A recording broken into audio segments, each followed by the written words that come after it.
Listen, listen, listen. Welcome to Monday Night Toy Ramblings, where I will ramble on for roughly 3 hours, and you guys will enjoy it, I guess. I hope so. Anyway, hope everyone had a wonderful weekend. I had an expensive weekend. As anytime your car breaks down, it always ends up costing more than what you thought it would. But first, let me address some things because you guys are right here. So everyone that was here watching, you probably noticed that the intro sounds a little different. It still looks the same as of right now. I'll be changing it for 2025, but it sounds a little different. And unfortunately, after using this music for roughly a year and a half or so. It's Kirk and the Jerks. I found it from a skateboard video, an old skateboard video, and I created the little montage to see if it got monetized, and nothing. And not only on that song, but the one that I used for Thursday with a Friend are both Kirk and the Jerks. I had no issues. And then last week, I want to say maybe it was Monday, I got hit with a copyright claim. Now, that is not a strike. That is not from everything that has been going on, but it does say that I have to share revenue. And to be honest, I don't want to share revenue because no one is really turning in to hear that song as much as I love that song. And I will still play it on the intro to Punk's Pit because I do not have monetization turned on for that. I will still be using it for that. So if you want to hear that and you're a channel member, you can be part of Punk's Pit. You can listen to it. As I get hit with more and more of these copyright claims throughout Thursday with a Friend and Monday Night Toy Ramblings, I will be going back and removing it. So this isn't anything nefarious. This isn't someone that is trying to get at me. I kind of did the work, and it looks like it is a legit company. Someone probably bought the rights to their catalog, and it just finally worked its way through YouTube. I just can't believe it took this long. So the song that you hear is called Thor's Hammer. It was something that I wanted to use before for something that I was planning on doing that obviously never happened. So I figured, well, you know what? It's a perfect time to use it. It actually seemed to work pretty well, but I will be adding pictures in both Thursday with a Friend and Monday Night Toy Ramblings for 2025. So anyway, I wanted to address that really, really quick. Anyway, I hope everyone had a wonderful weekend. I did for the most part. Like I said, I had mentioned about my car breaking down, which was so much fun. And it needed basically a tune-up, but unfortunately, I live in townhouses, so I don't have a garage. And it's a little bit too difficult to pull off the manifold and everything that I needed to on my own. But of course, once they did it, the fourth engine bank of my V6 was still misfiring. So of course, it needed a fuel injector, which like normally we do them all at once, but you know they're a little bit more expensive. It was like $200. So the $800 at Christmas time went up to $1,040. And once again, my parents decided that they should have a kid that would be born in December. And in Michigan, you pay for your registration on your birthday. So thank you, Mom and Dad. That's always fun. Anyway, first world problems because I could not have a vehicle. And once again, I do have a work vehicle. It just sucks that it's a two-seater, so driving both kids around isn't ideal when you have a bunch of boxes. So, but other than that, cannot complain too much. So let's talk about what I have. Well, what I put out yet last week. So last week I did do the Ghost of Christmas Past. And we'll be talking about that later on. So that is the topic for the most part. And I'll be discussing why I did what I did and why it happened. So if you really want to go down that road and you want to discuss it, stick around to the end because we will get to it. It wasn't something that I did on purpose. I also, right now, I'm realizing I did not put any of my slides into the show. I also put out my worst pickups of the year. I want to first start by apologizing to Lenny and the whole G.I. Joe team. It really would not have changed my feelings on this, but someone did send me pictures that you can press the feet to going up past 90 degrees. Now, the biggest issue with that is the way it sets. And I think this is why so many people said they had the exact same problem, is that the plastic here smashed right into here. So it felt like it didn't go any further. But if you keep pushing it, probably heat it up, you can push it past there. And maybe that is the reason why, I know that's one of the reasons why I've had such issues posing it. Doesn't change the fact that this here shouldn't have been so hard where people didn't realize it. The fact that my figure is completely wobbly, and I have people that say, hey, mine is super tight, and others say, yeah, mine is just as bad as yours. It still would have been on my worst of the year, but maybe not as high because this wobbly issue. And again, the fact that a lot of people don't know this, again, not just me, but I took the gamble and I pressed. Again, I am a big enough man. I know that's oxymoron there, that I will admit when I made a mistake. And I totally made a mistake on this when it comes to the feet. So just like I made I made a mistake in the review when I didn't realize, because they were so tight, that the thigh cut didn't turn because it's hidden so well.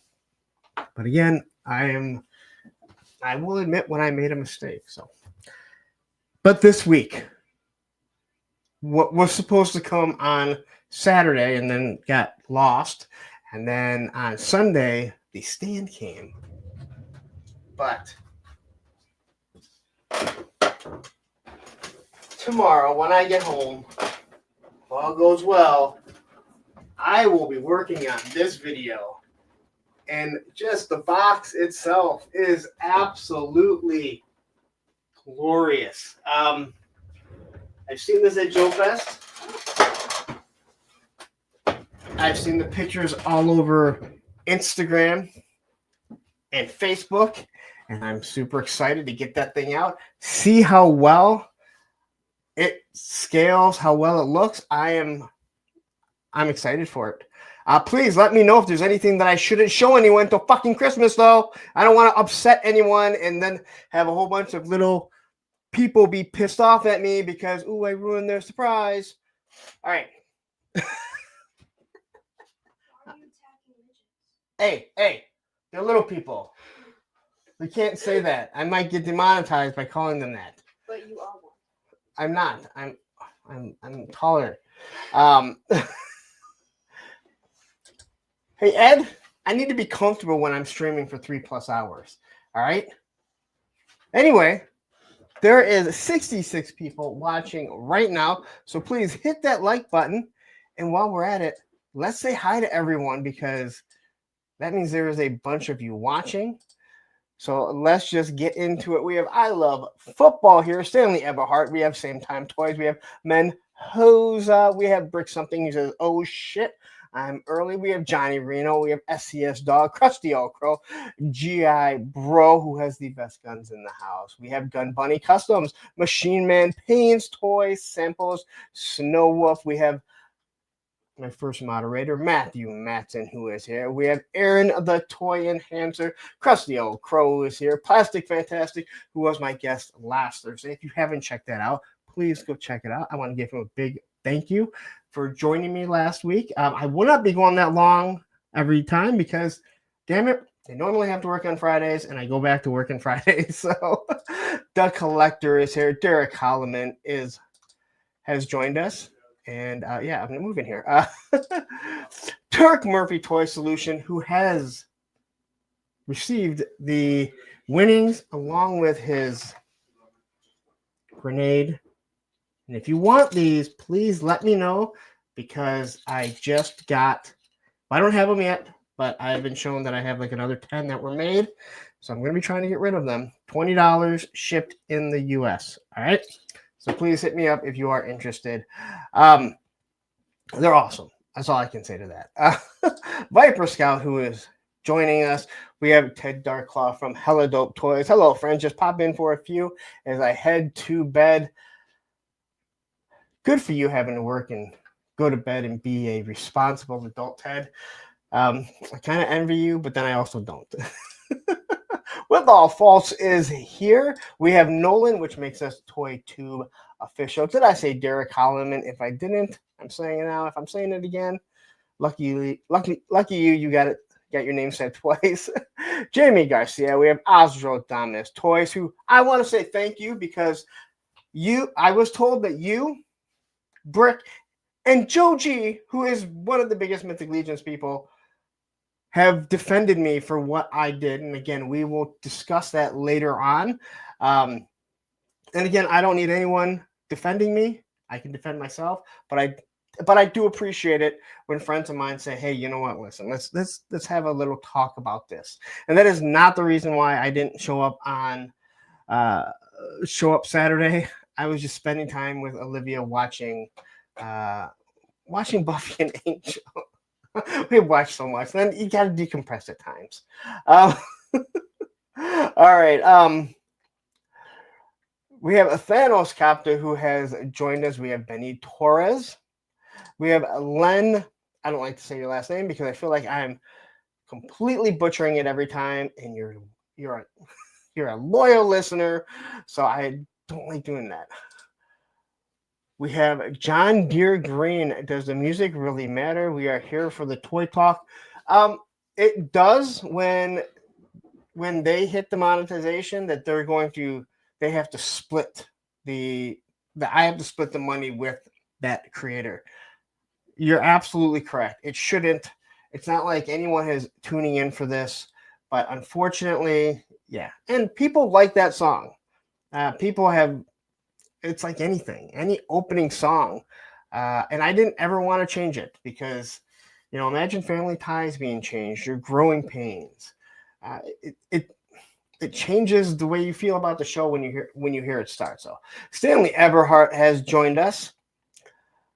And let's see, Shark Eyes. I like this shark. We have a couple sharks that have been joining that I'm pretty cool with here. We have Kiwi GI Customs, who last week after the show asked me if I would like to maybe come on next year on his show and do a live with him. And I said, for sure. So I'm not sure when that'll be, but when we do get it, I will definitely let you all know. So you guys can tune in. We have Kenzo's Creation, who is joining us. We have Rolando Utah Toy Hunter. I love how you just keep adding, because you were Rolando, right? Like you were just Rolando or something, but then you added all of that stuff. So we have Carol is in the house, who Carol used to always be before Oz, and I guess I have just falling down her things that she needs to watch that Oz even gets in before her. But thank you very much. It's always great to have you. We have a Tripwire 788 who wants to crank on their overpriced, sold out figures to risk if it will break or actually move to Hasmone's to quality check their shit and balances out the tolerances. Yes and no. Sometimes it's one of those things, and as someone who does pride himself at doing the reviews to show people, there were two main things that I missed on that. So that is totally on me. And again, I'm a small enough man that I can admit that I was wrong, because I mean the figure still has issues. But I'm with you. It does worry you because when things are hidden so well. But even when the guy sent me the pictures, I think last night, I was still trying to figure out looking at it, because it kind of distorts the foot a little bit. It's kind of weird. U.S. Combat Dojo is here. We have Action Figs, who I already mentioned. Oh my God, we got to be getting close to the end. We have Fantasy Disruption. What figure was that? Is this the Nemesis Immortal? That's the Nemesis Enforcer G.I. Joe. That was number 2 on my list. And I don't remember ever seeing Fantasy Disruption, so thank you. And Tech 489, yo, Matthew, tell me. I feel like I haven't seen you before, but then it kind of sounds familiar. We have a Sub-Zero 911. We have Hockey Town Arcade. I'm going to guess you're either from Detroit or you are a huge, huge Detroit fan. Oh, I think we've got to be close to the end. We have Sarge Collects. I was like, is that Sergeant Reds? He changed his name, but I know you're new because I definitely remember that name, Sarge. So great to have you here. Cobra Ninja. Man, there's a lot of new people, or at least a lot of people I haven't seen very often. So thank you very much, all of you. I think that last video, it did a lot. The last couple of videos have done a lot. Allison Troy is joining us. Brick Something says, you are my soundtrack as I finished The Legend of Zelda for the first time in about 25 years. Thank you. Yep, it's nice 3D printed. And I don't want to do it because I don't want to lose it. If you pull this off and you let the handle go, it is spring loaded and it will fly. I just don't want to do it on, I've already done it on, I've done it at least once or twice on stream. I just don't want to have to find the handle. Eventually it will break. I know Matthew got his, Hella Dope Toys. Ted got his. So Jay Astro, who has joined us. Bobby Wool, nothing to win here, but I'm glad to have you here. I think we got to stop saying hi. Man, I think it's finally getting to the point where I can't say hi to absolutely everyone as much as I would like to. Because I think, oh, we made it to the end. All right. Couple things. Aaron Twinehands, you're here. I got to talk to you. Okay. Frankie Riviera joining here. Okay, so Aaron the Twinehands, you dropped a video. The naughty list. I'm talking about toy tubers. And you used some of my footage. Now, I'm not mad about it because everything that you used, everything I've ever said, I leave up there. All right. And it's nothing that I take back. All right. But I do feel like it was kind of drama filled, and I know what you're doing. I think we all do. And I'm okay with it. But in the future, if you're going to use something like that, please just give me a heads up and ask me, because it might have been something that I really didn't want to be involved with. I'm doing my best to stay away from that whole group of people. I'm not mad about it. That is the reason why that video is still up there. I don't take back anything that I said. I still stick by all that stuff 100%. But just a quick heads up. Hey, here's this video. It's going live. Do you have a problem with me using any of the footage? Because again, it is left up there. So if someone wants to use it, wants to clip something, they can clip it, but they can also go back and see exactly what I said if someone is wondering. If anyone is wondering why all my Monday Night Toy Ramblings are gone, I'm not hiding anything. I had to remove it due to all the copyright strikes that I was getting, or at least the 2 that I'm getting, and then in fear of other ones. To discuss that, that should be taken care of, hopefully. I should hear something back within this week. I believe today marks 10 business days. And, well, hopefully this is it, because once this one is taken care of, then I will address the other one and say, again, if you looked at that one and that one came back as it was a false copyright strike, which it was, here's the same thing that he did with this other one. Can you have this one taken care of? Copyright strikes will come off in 90 days. It wouldn't have been a big deal if I would have actually done something wrong. But I didn't do anything wrong. It was, again, a false copyright strike. But after that second one, it showed me that somebody was coming after me. And again, we all know why. I don't think anyone needs to be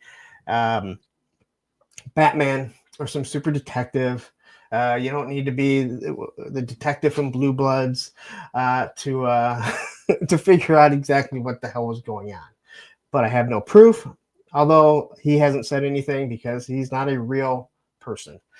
So when that is updated, hopefully I will have more on that. Hopefully I'll have more on that next Monday, because I want these copyright strikes to be taken care of. No one, again, this is a big YouTube world, and we all have space for it. And if you want to lie about shit, then you can lie about shit. Just don't do it about me. But when you go out and specifically attack people, well, that's when there's a problem. Because, I had Mike Riley come after me. I never went after him. I didn't do anything. Shark Guys, or not Shark Guys. I'm sorry, Shark Guys. Change your fucking name. Not your fault. It's like a lot of things when someone takes it and makes it bad. So, just don't. I don't know. I don't know what else to tell people. I don't try to act like some big tough guy. Just don't, because I'm not going to sit here and not defend myself. So, but hopefully that gets all taken care of, because I really want it over. But Aaron, like I said, I don't have an issue with it. I watched it. It didn't bother me. Again, it's left up there for a reason. But as a friend of mine, please, just if you're going to do something like that in the past, give me a heads up. Let me see it first, because sometimes people will use things and it's not in the right context. And I don't want to be drugged into any more of the bullshit. And I know I will be, because I know how I am. That's all that it is. All right. Great, man. It's great to have you. And then Clint Jorgensen, Punk, you are not a believer in the publicity of good publicity. You're not in any publicity is good publicity. No.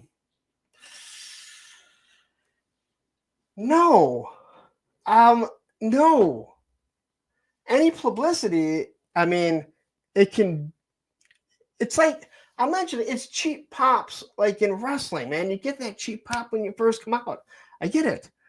But that's not what I want. Like, I've never been, like, this is not something I'm interested in. It is like buying subs or buying views. It is a quick boost. It is this jump, but you haven't, again, I don't want to reel people in every single week using drama. It's just not. I feel like I can produce enough content. I feel like I can produce enough content to draw in a fan base. That sounds so weird, because most of you guys are true friends, and I mean that of people I know and that I talk to. So, but again, not me. There are other people. That's what you're into. That's fine. Enjoy it. Have fun. Buy your subs. On Punk's Pit. Toy Connections brought up somebody that, oh, hey, does real good video. He goes, hey, this guy's been doing these really good list videos. I'm gonna go, yeah, that guy buys subs. Or he buys views. And he stopped, and I'm like, I'm sorry. I wasn't gonna say shit. And if you're a channel member, you can go see who it is. I ain't gonna say his name on here. You guys know eventually I'm gonna say it. I'm eventually gonna say it. It's kind of like my daughter. She cannot not come in. All right, she's already come in once. But I was like, that guy buys his views, because his views don't make sense. 200,000 views on a G.I. Joe video. There ain't 200,000 G.I. Joe collectors, I don't think, left. All right. So don't even give me that bullshit. All right. And it won't take long to figure out when I say how many views. Just look at G.I. Joe. Look at a G.I. Joe channel that does lists and has an immense amount of views. You'll be able to figure it out. That's not Jay Astro. Jay Astro here says, Punk, I'm about to fight the USPS over missing a package. Can I use clips of your angry vids for that? Sure.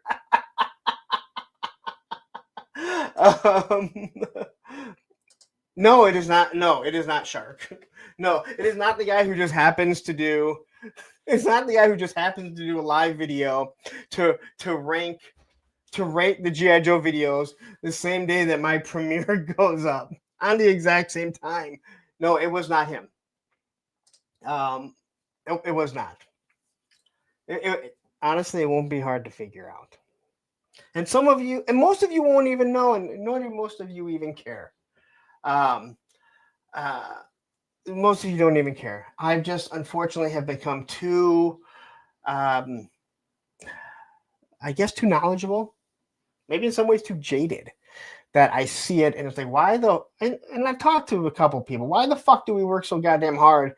And other people are just, hey, you know what? I've spy views. It's like, especially in what we're doing. Bees Battleground. No, I'm still trying to figure out your algorithm. No thumbnail. No real intro other than, hello, I'm Bobby B. And welcome to Bees Battleground. Today we'll be looking at, I'm still trying to figure out yours.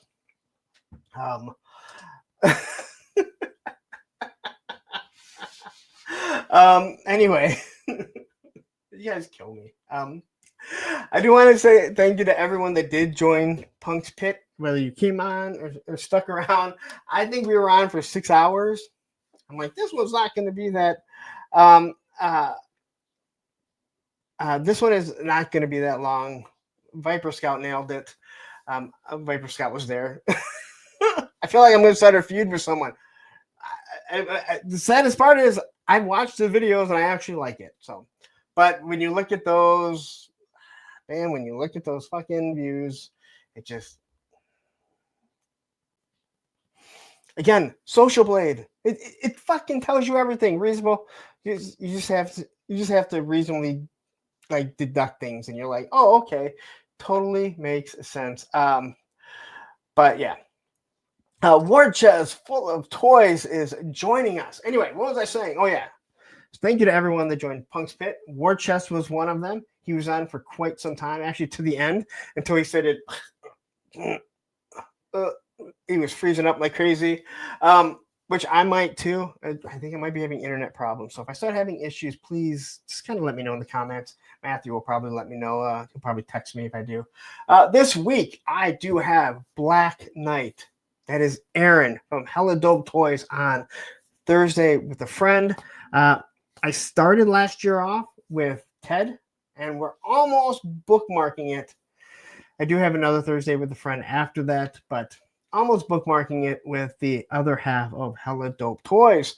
I'm sure he'll have a lot to say. I know when I talk to Ted, he goes, you need to have Aaron on. He has a story. He has his own story, even though they've been friends for so long. Because I was kind of like, man, I don't even know if I need to have Aaron on after like talking to you. He's like, no, his story is completely different, even though they've been friends since they were extremely young.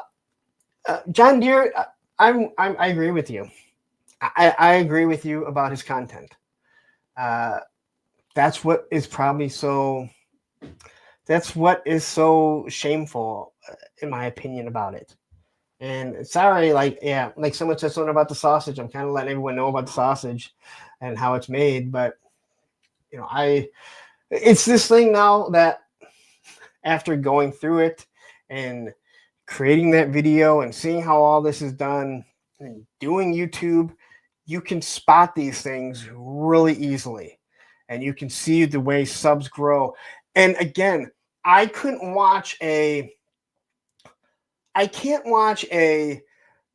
tech channel or a movie channel and tell you, but I know in the toy community, which is what we're in, and more specifically the G.I. Joe community, there's only so many of us. All right. So when you see someone that's gaining 500 subs in a day or 100 subs in a day, day after day after day after day, and none of the rest of us are, well, it doesn't take much to figure that out. Most people, I mean, I'm always shocked when people didn't realize that I do. They find the channel, they're classified fans, and they're like, wow, I didn't even know you had a channel. I'm just finding this. I'm shocked because, in all honesty, and I've talked about, I think myself and Bobby B are probably the two biggest and well-known Joe reviewers right now. We do every single G.I. Joe. There are others that are coming into it. The Amazing now has got into it. I know Yojo Jerk, but Yojo Jerk hasn't been around as long as we have, and I don't know if he does every single one of them. And And there are some other ones. I know we have, Mod Extra. He's been jumping in. So there's other guys, and I'm not saying that I'm the best, but I think we've become probably the two most well-known Joe-tubers. So I've learned the community, and there's only so many of us. So yeah, it's unfortunate. We have Eric Thurman, who has been a member for 8 months, and let's give you a quick welcome to the creamery. Even though you already were. And then we have a Beardy Make a Beardus in here. Good evening, everyone. Anyone going to a RossCon? I'm going to miss it again. And everyone that I've gone to absolutely sucks. Every time I've gone to Ross, I'm just like, I hate it. Skunk Work Studio says, I gave up trying to figure out a long time ago. I'm an engineer and I can't wrap my head around the algorithm. I just quit paying attention and do my own thing. And again, I do the same thing, but it's, you just happen to notice these things. And Skunk Works, I do want to talk to you about next year, having you on Thursday with the fun, because I had a lot of fun with you when I was on with you on Ed and Travis's channel. So I definitely want to reach out to you and want to have you on not this Thursday, next year if possible. We have Legend Series who is joining us, which is awesome. And Ed saying hi to Jeff, which was the guy we just spoke to, or just spoke of. And then we have Wraith Mace, who gifted 1 Punk membership. Welcome to the creamery.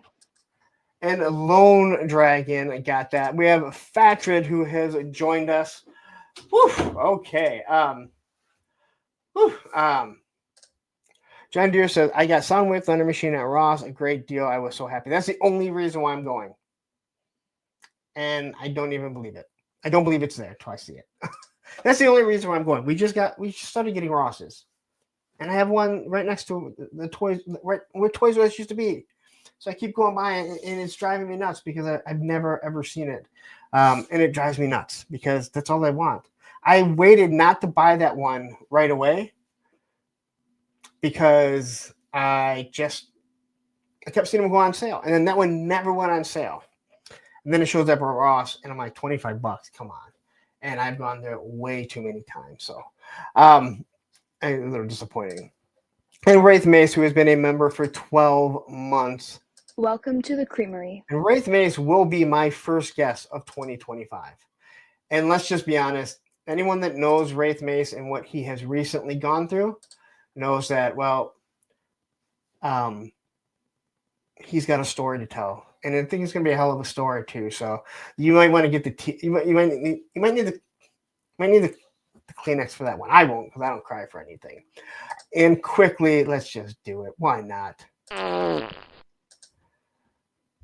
Woody, we have Woody 222, the figure collector. Yo, peoples, my oldest just left, and I'm broker every time she visits. I can only imagine, man. I can only imagine. It's Christmas time. I don't know if I can get broken than what I already am. And John Morris is here. All right, so let's see if there's anything else here. I mentioned the Robo Skull. I might have the arms for the Iron Grenadier for the Trouble Bubbles from Gridiron.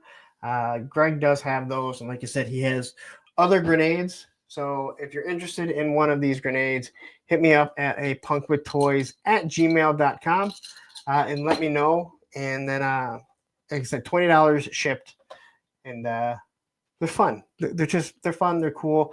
I want to see these in the back of people's videos on live streams. Hopefully YouTube doesn't take you down, and don't put it up for the first 5 minutes. Then show it. But yeah. And as I always got to talk about the merch. If I would talk about my merch, who will? But Hella Dope Toys, you guys know where to go. I probably should have put the banner up quickly here. We have Hella Dope Toys, but if you use code APWT, you get 10% off all your orders. And that means in stock or pre-orders is the only place that's going to do it. We have Entertainment Earth. You use A-Punk for anything in stock, you get 10% off. When they get a lot of those deals, you can combine those. Absolutely awesome. You get the Amazon links. I keep pushing them out. Thank you very much. Thank you to Johnny Reno. He sent me over a few things when he sent a couple deals. And I can see what people order. I don't know who's ordering what, but thank you very much. I definitely do appreciate it because it does help with this channel. Everything goes right back into this channel. Next week is the Monday before Christmas. It's the 23rd. The topic as of now, unless I decide to change it, it's gonna be Christmas movies. We're gonna talk about Christmas movies. I don't know how much toy talk they're gonna be. We'll talk about Christmas movies, maybe some Christmas shows too, if we want to add that in. Doesn't really matter. It's Christmassy, right? It's the joyous time to be joyful over all the money that you spent for your kids, or that Santa has brought to your kids. Joe Fan 84 has joined us. I have to put the slides in. I have them all done. I had to go put my slides in. I completely forgot. I did get them done. And I did check. I didn't see anything else come in. So I'm trying to think if I have anything else to discuss before we really get into what's going on. Matthew's talking about it too. Well, I didn't think I'd be the only person to discuss it during the Christmas season. And plus, you guys did do the Halloween ones, like well before Halloween, though. Didn't really make a lot of sense. Viper Scout, Jingle All the Way, so we can talk movies and toys. I love Jingle All the Way. We saw that at the movie theater. It seemed like just a bad movie to a lot of people. We found it funny. But that has truly become a Christmas classic. And I don't think anyone would have ever thought that. But there are so many good Christmas movies that you can watch any time of the year. I mean, seriously, I think anyone can watch Jingle All the Way anytime. Just hear Arnold and Sinbad go at it. They had wonderful chemistry. Elf. I know a lot of people don't like Elf, especially if you don't like I don't know why I can't think of his name. Will Ferrell. That's a movie that if it was on in the middle of the summer, I wouldn't even care. But yeah, there are so many that are really good. And I did watch Scrooge. Now, just for the record, I had seen Scrooge before. It's one of those ones that had been so long since I'd seen it that I'd forgotten until I watched it, and then I remembered it. For the most part, I did not remember the commercials at the beginning. And I'm really mad that they never did that Lee Majors movie. Because, damn it, Lee Majors with a minigun defending Santa sounds like an awesome fucking movie. And let's be honest, if that was being made, like all that stuff was being made now, they probably would have done that movie considering how these movies are. So, yeah, I did see Scrooged. So, but it doesn't really help me. It didn't really help me too much with the Ghost of Future Past and Present and all that other stuff because so many names were changed. So I do need to go back and watch that one. And I really did want to. I wanted to watch Scrooge though, just because, and then I had seen it before. Mr. Frog has joined us. I'm glad you're using this account, not the other one, because I feel wrong pulling up your other name. All right. Quickly, let me get to my slides here. I got to add them quickly.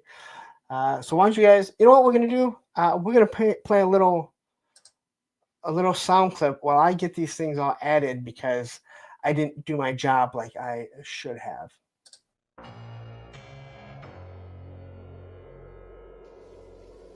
Oh, hey guys, what's going on?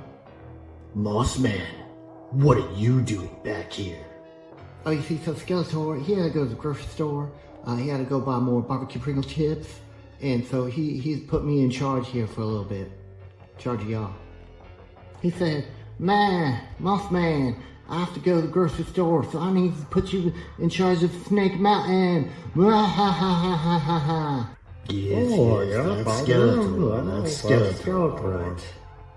Skeletor said since I was in charge, I could use the credit card and maybe go online and buy some action figures for myself. Oh, some action figures sound kind of nice. Yes. Maybe we can go to Big Ben. Yeah, Beastman, we don't say that around here. We go to helldopetoys.com. They have the best prices in town, and they ship everything in one business day. One business day, Beastman. That means I buy it, and it comes to my house super fast, and they pack it all real nice. So when I go to do my YouTube reviews for my 5 subscribers, I'll be like, oh, look at this minty fresh packaged box that I got from helldopetoys.com. So what are we waiting for, y'all? Let's go get that credit card and head on over to helldopetoys.com right now before they run out of all the good stuff.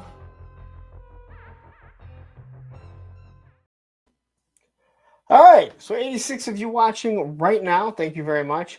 Matthew Matson, I don't know how I feel about this. I mean, if it's stop motion, okay. But Buddy is Will Ferrell, for one thing. I don't know if I like that. I hope it's not real. I hope that is not a real thing. Because I just, especially if it's just a remake. If it's just a remake, maybe if it's a part 2, but do we need a part 2 to be 100% honest? I don't think we do. And I know you're just the bearer of bad news, I guess you could say. You're the bearer of bad news for that. I hope not. Is that wrong that I'm saying that I hope not? Because damn it, I don't. Yeah, I don't need that.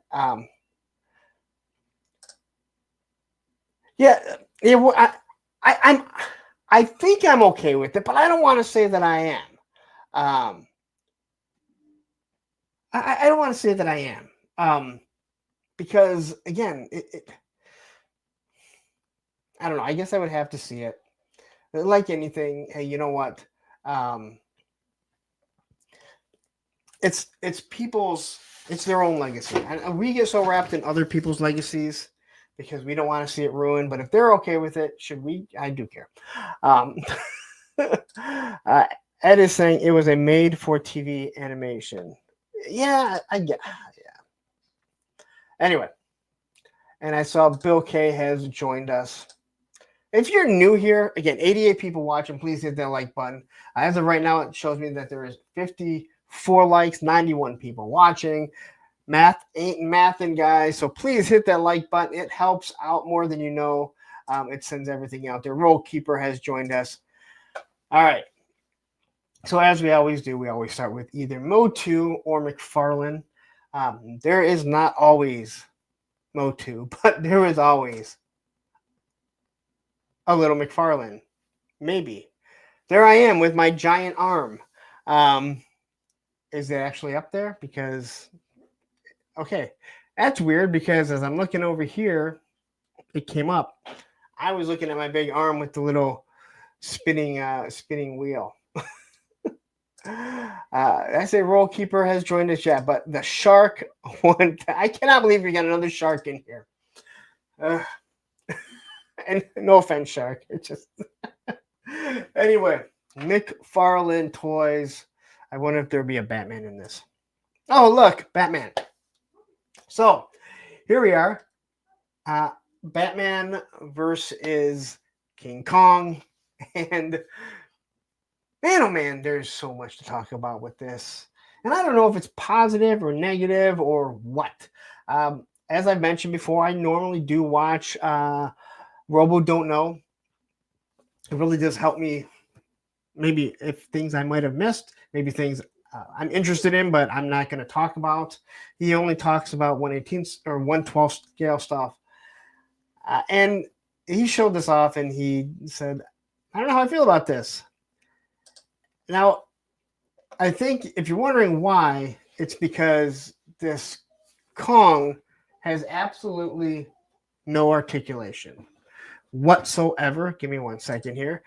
His arms are just straight and his legs are straight. He does twist at his waist. Come on in, buddy. Not Buddy the Elf. You need to say hi to everyone? Come on up here. Say hi. There you are. Hi, buddy. I love you. I love you. They all love you too. Oh, I know. Can you lay down on your beanbag right there? Lay right under the Robo Skull. You protect the Robo Skull. All right? Yeah? You know, okay. The Robo Skull will protect you. How about that? That work? It's just ice on the box. You know. That is Roman. If you don't know Roman, is that a dog? All right, come on. Come here, Roman. Up there. Say hi to everyone. Come here. Come here. Come here. Go up there. All right, now you want to go outside? You bark. Look, here's your kids. Go. Go. Go. Yes, that is Roman. That is well, he's all over. Very little. Very little. There's just a little that's kind of stuck in his back. So same time toys. Nice of you to join us. 5 POA. Let's see here. The arms move up and down. The head moves back and forth. The waist has a cut. I don't think the legs move though. So it may have even less than that. It is extremely, extremely strange why he would do it like this. Looking at here, they give you a regular Batman because everyone's like, hey, I need another Batman. And then they give you the Page Puncher Batman to try and give you a closer to accurate scale of King Kong. I still don't believe that he's an accurate scale because I believe King Kong is bigger than that, but I could be wrong. We have Tony's Figs joining in. Good boy, where's the kids at? Did you see the one?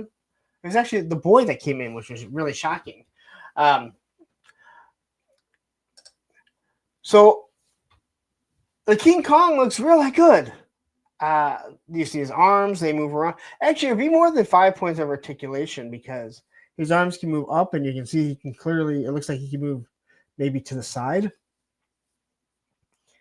And it looks good holding, you know, that Batman. And I think it's a nice idea to throw in the Page Puncher Batman. But why can't he have a little bit of articulation? I think people would love this if it had articulation because you don't have to be King Kong. Guys like, you know, Ed and Matthew, everyone that does photography, they would love to have something like this, especially at a fairly inexpensive price. So, but you get 2 Batmans. Think about that, people. You get 2 Batmans for more than you want to pay for one. Where'd my other shoe go?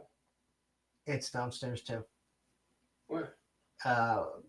Probably on the ladder right next to it. Okay. You'll find it. If anyone has kids, you know they don't care. They just come in. They're like, "Hey, you're live, okay? Well, you don't really make a lot of money, if any money, so I can just interrupt you." It's probably why I don't make money, guys, because you guys don't treat it professionally. Can you imagine like Jimmy Fallon just in the middle of his talk show and his kid just comes up and just interrupts him for no reason? Conan would probably enjoy it, to be honest.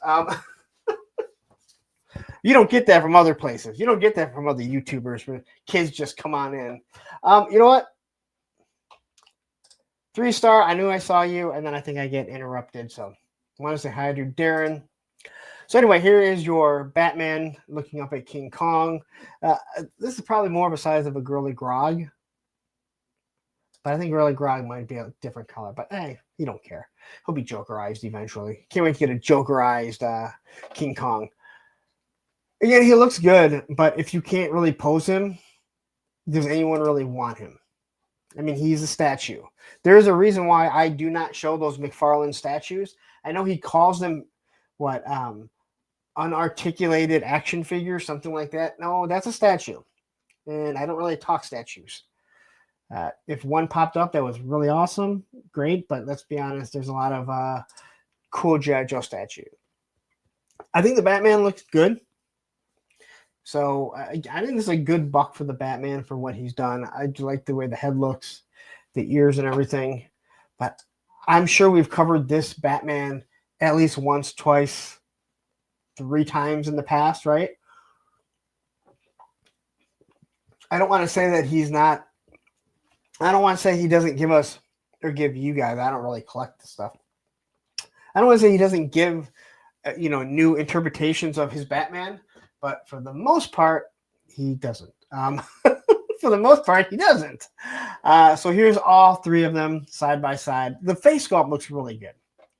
I think he does. I think face sculpts on both this Batman here and this King Kong look good. But unfortunately, there's only so much that you can do to make it interesting because, again, he's not articulated. And quickly here, where we go here. Welcome to the Creamery. And Tony's Figs has gifted 1 Punk membership, and it went to Bill K. So congratulations, Bill K. I hope you're still here. Give Tony a big thank you because that was Tony giving you that Punk membership for 1 month, which I definitely do appreciate. So thank you, Tony. Thank you also to Warhammer guy. What happened? Which one of us had brain surgery? Wraith Mace. Oops, I just left out. I just let out some of the tearjerker of him. Anyway, this Superman 77. This is the Christopher Reeves. I actually like this. I think this looks really good. The sculpt and everything. I'm not someone who I don't hate the pins, even though I do think things should start going pinless. I'm not a fan of a lot of the McFarlane stuff because they're just so big. They stand out like a sore thumb. But also his, if you want to call it butterfly, I don't really think they're called the real butterfly joints, but they just really stand out, unfortunately. And I wish they didn't. I wish Todd would do a little bit better with this stuff. But overall, I think this is a decent looking figure. I think he really does, at least from this picture here, captures that Christopher Reeves look. I like being able to get him in this pose here. I do hate how the bicep kind of pops up. It almost looks like he's wearing some sort of sleeve on that arm there. But I like this idea. Like, see, this stuff like this, I think is actually kind of cool. I've even mentioned it, with Valaverse, where, I do not like stands. I don't know if I've mentioned that before. I'm not a big fan of stands. But the way Valaverse did it, where, it has this nice embedded logo, and then you can put the file card behind it if you just want to stand your figure up, in a very generic pose. I like it because it tells it's telling you a small story, kind of like if you were in a museum walking around. That is not how I like to. It's not how I like to display all my stuff. I like to show mine telling a story. But if this is how you like to show it, I think this is good. And for me, something like this, I could see myself actually doing. So anyway, here is a comparison to some of the other figures, and here is Batman 89. I like the fact that it looks like he's actually scaled properly, where he's shorter than Christopher Reeve's Superman. Because, let's be honest, Michael Keaton is smaller, and I believe Batman is, I'm not going to say substantially shorter than Superman. He might be a little bit taller here. Like, he might be a little bit taller in the comics. Maybe he's like an inch or two shorter, I think. Someone can correct me. So, and then you do, I gotta say, I think Superman right next to it, this Snyder versus Superman actually looks really, really good. So, here we have, oh my God. So it looks like this is the, I don't know. I don't think, wow, there's a lot going on in this picture. God damn, there's a lot going on in this picture. Angry Superman here, I think looks pretty good, other than he's very angry. But I kind of like that buck. I hate his chest cuts here. There's such a gap there that really kind of blows me away. fat Superman or barrel-chested Superman. I don't know what's going on with that face. It doesn't look bad. I like the color scheme, but I do think that I really think they nailed Christopher Reeve in how his body looked. We talked about this on another. This might have been on Punk Spit. We talked about it, and we talked about it somewhere where this guy was in really good shape. We talked about it on Tony and Punk's Freestyle Friday, and Christopher Reeves was in great shape, but he didn't have any padding, so all that, and he was in great shape for back then. For today, he wouldn't be anything like that. But yeah, I think they did a good job nailing the way he looks here. So it looks like this comes with 2 different heads, and this should be the evil Superman. So if you want an evil Superman to go up against your Superman, you can pick up 2. Mr. Fox says, I prefer Nick Cage Superman.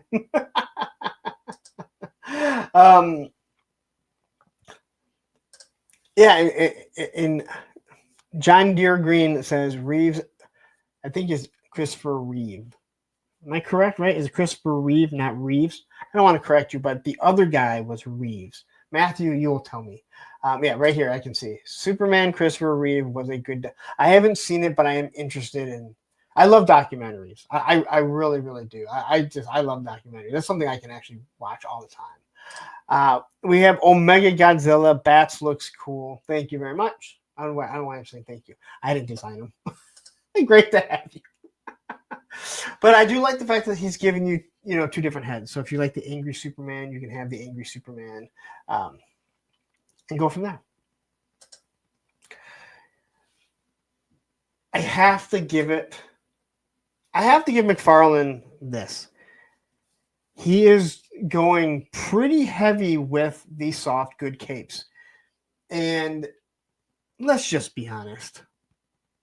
I understand you probably can't do soft good capes on all figures. But Marvel Legends, you could tune in here and go, hey, if Uncle Todd can do it, maybe we can start doing a few of them too. I like the way it looks as long as it's done properly. It's got the Superman logo on the back. You just cannot sit a figure with a plastic cape.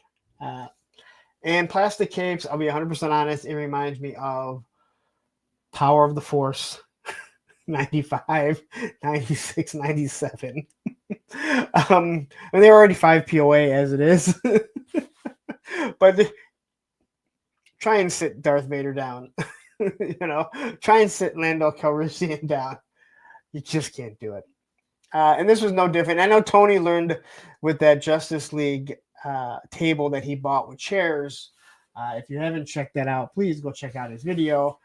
You'll see he did a wonderful video on this 3D printed table, but you can almost hear the disappointment in his voice when he was like, I guess I can't really sit Batman down, and I guess I'm gonna have to order capes. And next thing you know, boom, he's ordered capes.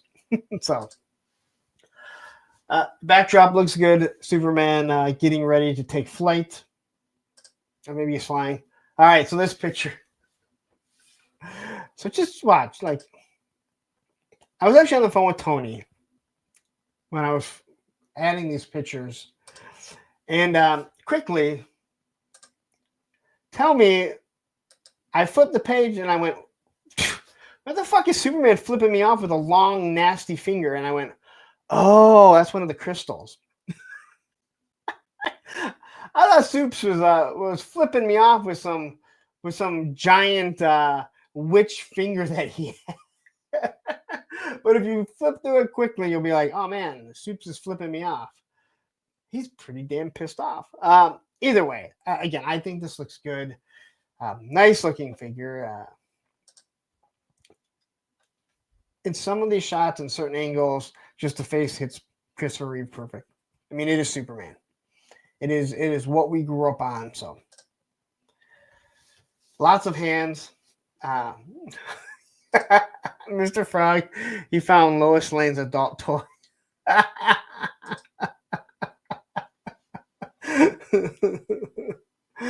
Um, but yeah, all of these shots. It's funny because you see everyone else has these awesome photography. You know, like they've edited out any hands. They look like they're flying. The stands are taken out. Uncle Todd's like, ah, shit, dude. We'll just show you our fingers in it. How we're gonna make them fly. Yes, Nolan. It does look like it is a wire cape. Like I said, like he does really good. Like when it comes to these capes, which is great. It's everything else. It's like how do you go all in on the capes, but you're not addressing pins? And I did watch an interview with him, and someone brought up going pinless, and he was like, "Well, what exactly do you mean by pinless? Could you send me some pictures so maybe I can send it over to a research department?" Like, shut the fuck up! Don't tell me you don't know what fucking pinless is. You're making action figures. Well, you've never walked through the toy aisle. You've never picked up a Classified, a Valaverse, a Marvel Legends. Like, come on, dude, just stop. Just stop acting like you don't know what pinless is. So, there's a lot of pictures. A lot of pictures of Superman here. And here he's punching. This is pretty good form for karate. The Supergirl is the Thing of Nightmares. That is one ugly face sculpt. It's not just me, right? Please tell me you see how ugly this looks. It's pretty damn scary. Oh my god, that hand. Oh shit, dude, what is wrong with that hand?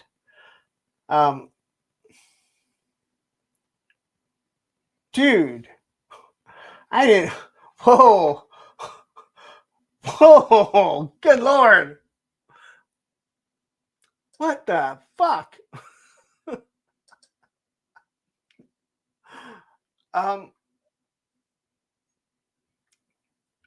Wait. Am I the only one seeing? I did not notice this. I can't not see it.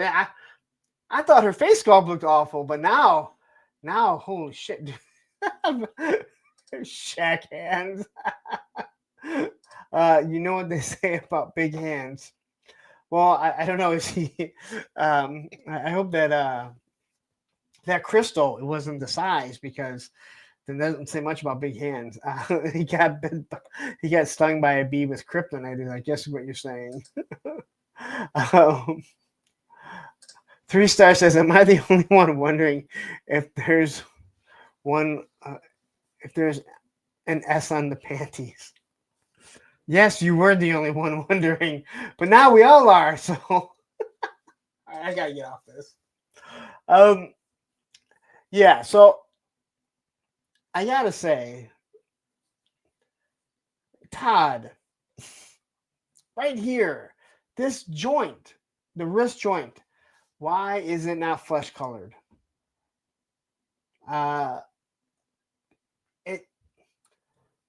Again, this is where you completely get lost and you go, what are you doing? Like why wouldn't you have just painted the wrist joint flesh color? Because that's where the suit would have ended.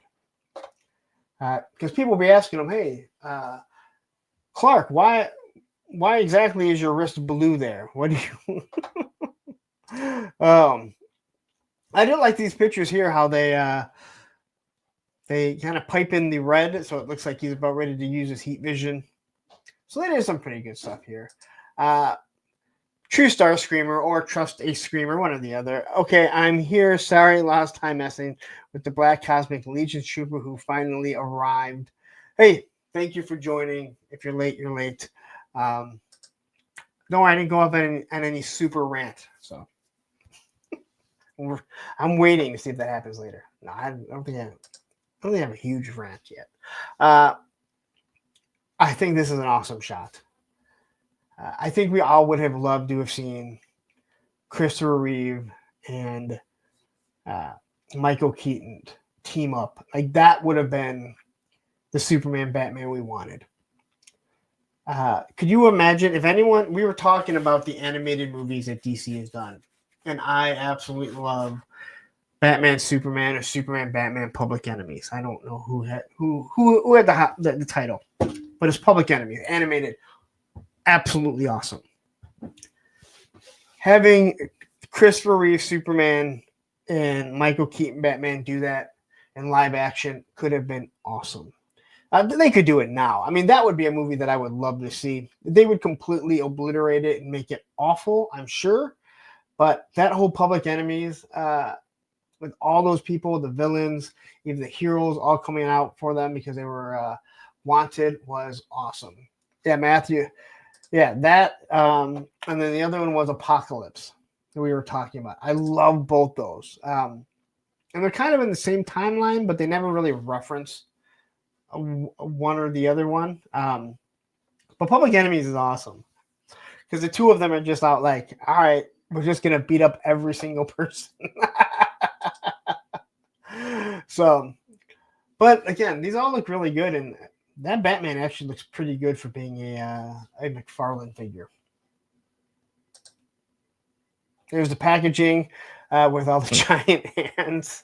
It looks really dark, so I think it's just a picture here because the cape looks super dark too. How it almost looks like it's not even a cloth cape there. So, and that is it. That is it for that slide. Like I said, I actually got multiple slides now because I found it easier to do. Look at all that gray. Look at that gray. You guys probably notice here. I don't care that I'm going gray. I was actually talking about it this week. I just hate that this side is gray and this side is still dark. Like, can it be like the same on both? It makes me look uneven. No symmetry here. True Star Screamer says Public Enemies was an actual comic series, so was canon. I love the idea. I mean, I love that movie. I just, it was so much fun. It's one of those ones that now, I mean, I was an adult when I saw it, but I can turn that on, and if I get one of my kids to watch it, that's something I can normally get my son to watch if I want. But that's something I can put on like on a Saturday when I'm cleaning the house or whatever.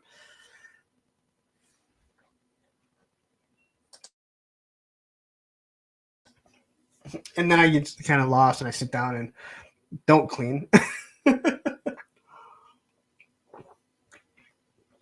But anyway, on to the next set of slides, which is a little bit of Star Wars. It still says photo album by Lawrence Frontera. All right. I don't remember talking about this. I remember it coming out. I don't think we talked about it on Monday. See, Aaron, I've never wanted to die. Like, I don't, like, again, first of all, I don't want to die because I think it's just too much, to be honest. But I never wanted to dye my hair at all. And like, if I dye it black, then it's like I'm trying not to look like I'm bald, or not balding. I am balding. You see that there. Like that I'm trying to hide that I'm aging and that I'm graying. I don't care. I just hate that it's so uneven. I don't care that if, like, let's say even one side of my hair gets gray, but the mustache looks fucking stupid. Go red. Yeah, I don't think I look good as a redhead. All right. So anyway, onto these figures here. I really like this Luke Skywalker from Shadows of the Empire. I think most people like this from Shadows of the Empire. I watched Robo, and he really broke these things down. I believe he said that is a Cody chest piece. And I'm not sure if the legs were, but the arms are completely different along with the helmet. Now, I really thought that these Shadows of the Empire figures were good back in the day for what they were, the way they were designed. They were a lot of fun, something removed from canon. And Shadows of the Empire was one of those things that George Lucas actually gave his okay on. He didn't give his okay on a lot of these books. he didn't give his okay on a lot of these books and stuff, but he gave his okay on this one. And I thought this, if you haven't read Shadows of the Empire, and I've only read it a couple times when I was younger, it fills in between Empire and Jedi really nicely. You don't have that weird, like, oh, wait, oh, Luke's just a Jedi now, and how long has Han Solo been gone and no one did it? It kind of explains why they got sidetracked in not saving Han, right away. And as for Leia, well, I know a lot of people aren't happy with her. That they already have this one. You can go pick it up at Ollie's, I think, right now. I think it's still there. But I know Robo did really break it down that this is a new face sculpt, a new helmet. So there is a big difference, a big size difference here. So that's good. Except for Luke and Leia are supposed to be closer to the same height, I believe. But I also don't think that Luke comes off being that tall. So I don't think it's that bad. It doesn't bother me. But I know a lot of people would like to army build this. Not army build Luke's, but army build this trooper. And I could see why. This is one I just want to get just because. I just think it looks so good. And it really does bring me back to the mid-90s when that Power of the Force was just... I had a lot of fun collecting it. And there's a reason why we did the May the Power of the Force thing. I had a lot of fun collecting that stuff. So I do want to address Woody here says, my mustache is the only hair on my head that's still brown.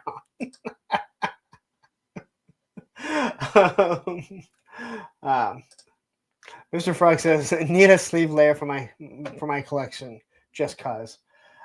We have there has been dispute over whether it is called Slave Leia or what was the other one? What is it officially called? Because we all call it Slave Leia, but not everyone else does. Either way, these are really good looking figures, especially the Luke. That shiny red, in my opinion, just pops. Hut Slayer. Thank you very much, Derek. Thank you very much. Again, I don't understand why, but then again, they dropped the whole Slave One thing because, oh my God, Slave One. Oh, I'm thinking back to, our forefathers and the things that they did. Like, shut up. Like, no, dude, like, stop it. Although I got to say this about the whole Slave One. It's a fire spray. I actually think fire spray is an awesome name for the vehicle. So calling it the fire spray doesn't bother me. It just bothers me that we had to change it because of it being called Slave One. And I'll never change it. I'll never stop calling it Slave One. And probably neither one of you guys. So anyway, back to this Leia here. Robo showed off the differences. He did some side-by-side comparisons. And I actually think the old head might look a little bit better. The helmet, I could see the difference. There were some tweaks to it. And also, he pointed out that in the promo pictures, she had pinned knees. In this one, she doesn't. So, come on, Hasbro. What is it? Because we've seen it with Marvel Legends before where you showed something off that was like pinless. And it was even on the back of the box that it was pinless. And then when people opened it up, surprise, surprise, they were pins. But anyway, I can see people buying this just for that Luke and then having this little trusty thermal detonator. Because it's a lot of fun, right? Who doesn't want a thermal detonator? Then we go throw them in all those Jersey drones.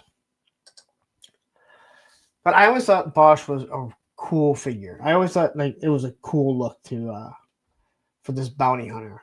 And if I remember correctly, in Shadows of the Empire, correct me if I'm wrong, they actually discuss how she got this, right? How she got it and everything, who she took it from and who the bounty was. So, like Firefly is a better name than Serenity. Yeah, I never watched the movie or the TV show, but I'm with you. Like, I don't know like what Serenity is. Like Firefly, I don't know, maybe because of Firefly. 10, I don't know. I'm with you 100%. Does look like she's using some soft goods. And I still never understood this stick of hers. So, and then we get to the Luke. Yeah, I think I like it. I don't think I would have him without the helmet on most of the time if I did get this, but I don't really collect Black Series. But again, a lot of fun, and love to see that they are going in with the Shadows of the Empire. It was a good story, a lot of fun, and it is something I wish they could have adapted into an actual movie. And they really could go back in time. They could go back and do an animated version of it, which they probably should. But there is Luke in his, what the hell is he called? I don't even know what it's called. Matthew says Serenity Valley is where the war was finished. Firefly is a class of ship due to what it looks like. Yes, I never watched it, so I wouldn't know. But like I said, Firefly might just be one of those things that sticks out because of G.I. Joe. Serenity, I think of as like a stripper. Right? It's more like a stripper name. So there's the packaging for it. It's got that purple look because that's what the Shadows of the Empire had. So they really do lean into the lore a lot there. All right, and now these are the vintage scale. So these are the 4-inch figures. And you have Grand Admiral Thrawn. You have, what the hell is this guy's name? I hate that I circle my mouse and you guys can't see it. Who was the Jedi here? GI Bro here. Serenity on the main stage.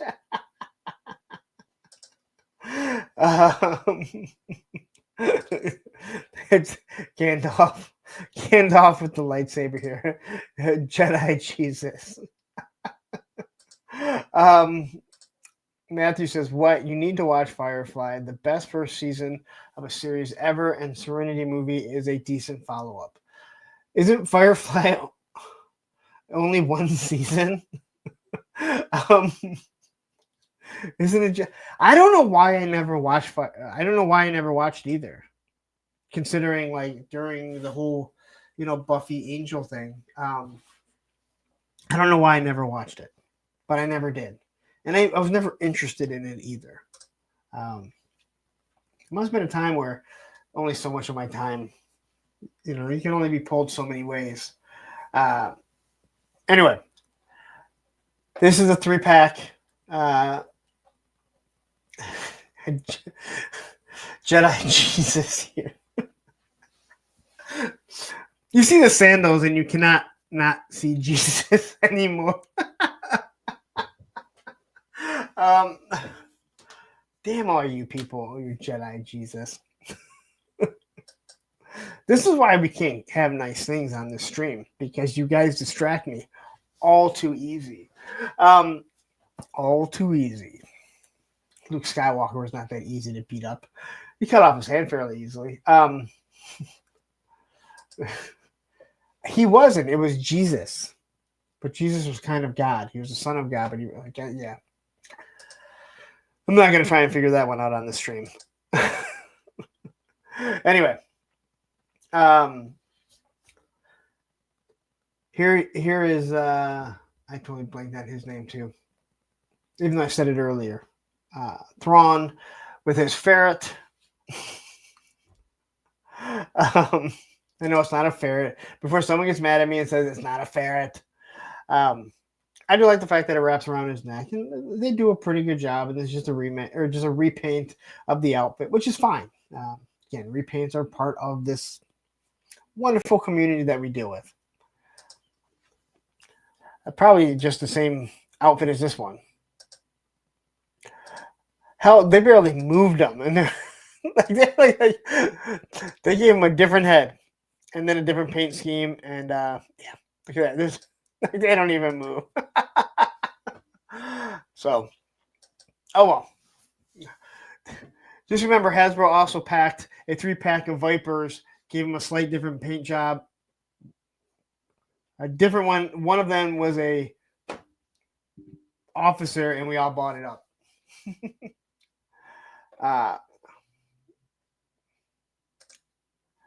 Admiral Thrawn, the slug counters the Force. Is that true? Like, is that true? Because I honestly don't know. So I'm just wondering if it does. They have some weird lore, that's for sure. Anyway, here we go. If you need an Imperial officer, I know he's a main character. You can have it. Go for it. I know people will bitch about we don't need this figure, but then if we don't get figures like this, people will complain that we can't fill out the universe, and it just is weird. Shark says, yes, it's true. Says that Gray Viper was both an officer and a gentleman. Thank you very much.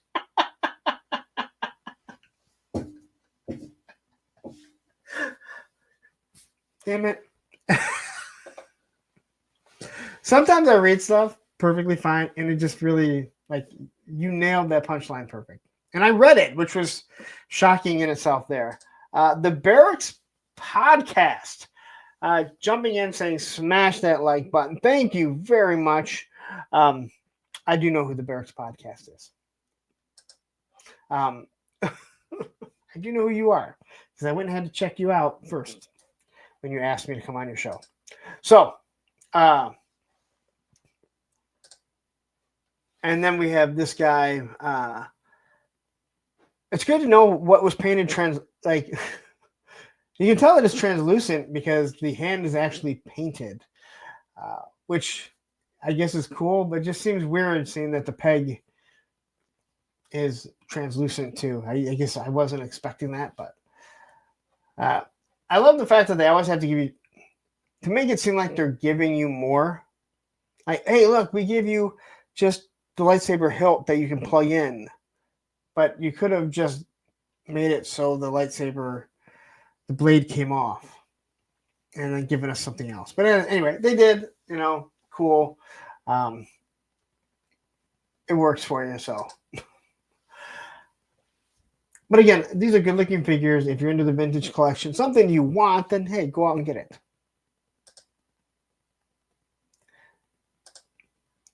And here he is summoning the power of Thor with his lightsaber. I don't know who doesn't want that. So Matthew says Jorus Kabath, a mad clone Jedi who has gone dark. Qui-Gon Jinn really let himself go. Well, yeah, he did die. Bill has joined us. He's saying beat the shit out of that like button. Please hit that like button. It doesn't cost anything. It tells YouTube, hey, people are enjoying this for some reason. I don't know why. But it's what it tells YouTube. And then maybe more people show up. So here we go. I love that they have to give you special in all three languages right on the top. Heir to the Empire. But anyway, it is there for you if you want. Go out and get it. Enjoy your toys. Have fun with them because, well, we're adults playing with toys. So this is Captain Gilliand something. I'm not going to try and read it. Then you have Grand Admiral Thrawn. And then Kaboth or whatever his name is. I know I'm going to kill that. I'm not even going to try and read that. But anyway, I do like this artwork. They do a good job. I mean, in all honesty, if this is something that you want to put on your walls, I can understand why someone would do it. I would love to create. I wish I had room where I could create a room where it looks like you walked in a Toys R Us and you have figures on the pegs. That's what I always wanted to do, but I need to buy a bigger house. All right. Boss Fight Studios, just a couple things here. And this is some of the Fraggle Rock in package. So we have Moki here. Normally, I would say that using this type of packaging in the back to hold them on would be kind of cheap, but it fits what the Fraggle Rock were, considering they were basically in a rock. So I think it works really well. I also don't have to listen to all that awful crinkle. I hate that. Some of these Joes are packed so tightly right now that I just cannot stand it. And we have Mr. Madgust joining in here. Gandalf is in Star Wars now. It's Gandalf. Even I know that, damn it. I know Boss Fight Studios is not everyone's favorite company as of right now, due to internal stuff, and that's neither here nor there. But I do think that most of the stuff that I've seen from Boss Fight Studios looks really good. And I hope that it stays that way. There have been some rumors that Sonya that is coming out looks hideous, and it looks nothing like what all of us pre-ordered, and I'm extremely scared. I'm extremely scared of it. I don't want to get a pre-order that just looks hideous.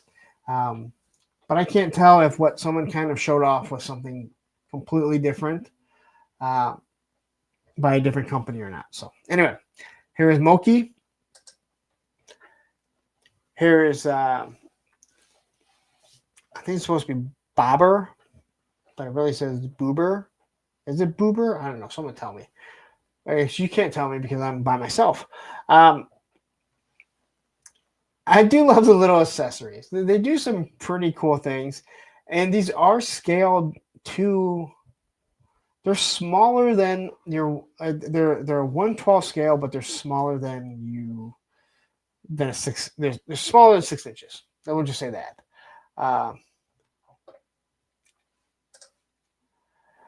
Matthew says, if that's true, it's because they wanted to screw over the people they fired. Maybe, but I don't. I mean, why would you? Why would you change anything? Why would you change something that looks good? I mean, that's just pure stupidity, right? So here we have Wembley with his little doll in the back there. I think he has a little bit of has some drums right there, which is cool. Again, nice little accessories. All these extra accessories lead up to so many awesome pictures. Mr. Frog says, these guys part of the Muppets universe. That's a good question. Matthew, can you answer that? Can you answer that? Is the Fraggle Rock actually part of the Muppets universe? I mean, they're all done by Jim Henson. I don't think they are. Because they would then be owned by Disney. Menhoza says yes. Huh. And Travis from A Toy Kind of Mood jumping in saying, yo, I'm watching your top 10 classified list. Since that's our topic this week, I figured I would just copy your list 1-to-1. Why are you watching my list right now when I'm live? Just asking for a friend. Seems kind of counterproductive. Okay. And Jose saying Muppet Christmas had a crossover. On the Muppet Show, the Fraggles performed the theme song. Really? I mean, and that's awesome because, it should be. I mean, I think any creator of a line of a franchise, they should really make sure everything is part of the community or the universe. I wish all of Taylor Sheridan's stuff was part of the same timeline. He said it's not, and that's disappointing. And I don't even need crossovers, but having little references like what they've done with Sons of Anarchy, I always liked. Travis says, I'm actually watching your list and your live stream. 2 views at once, you big stud. Things I don't need you to ever say to me. Uh,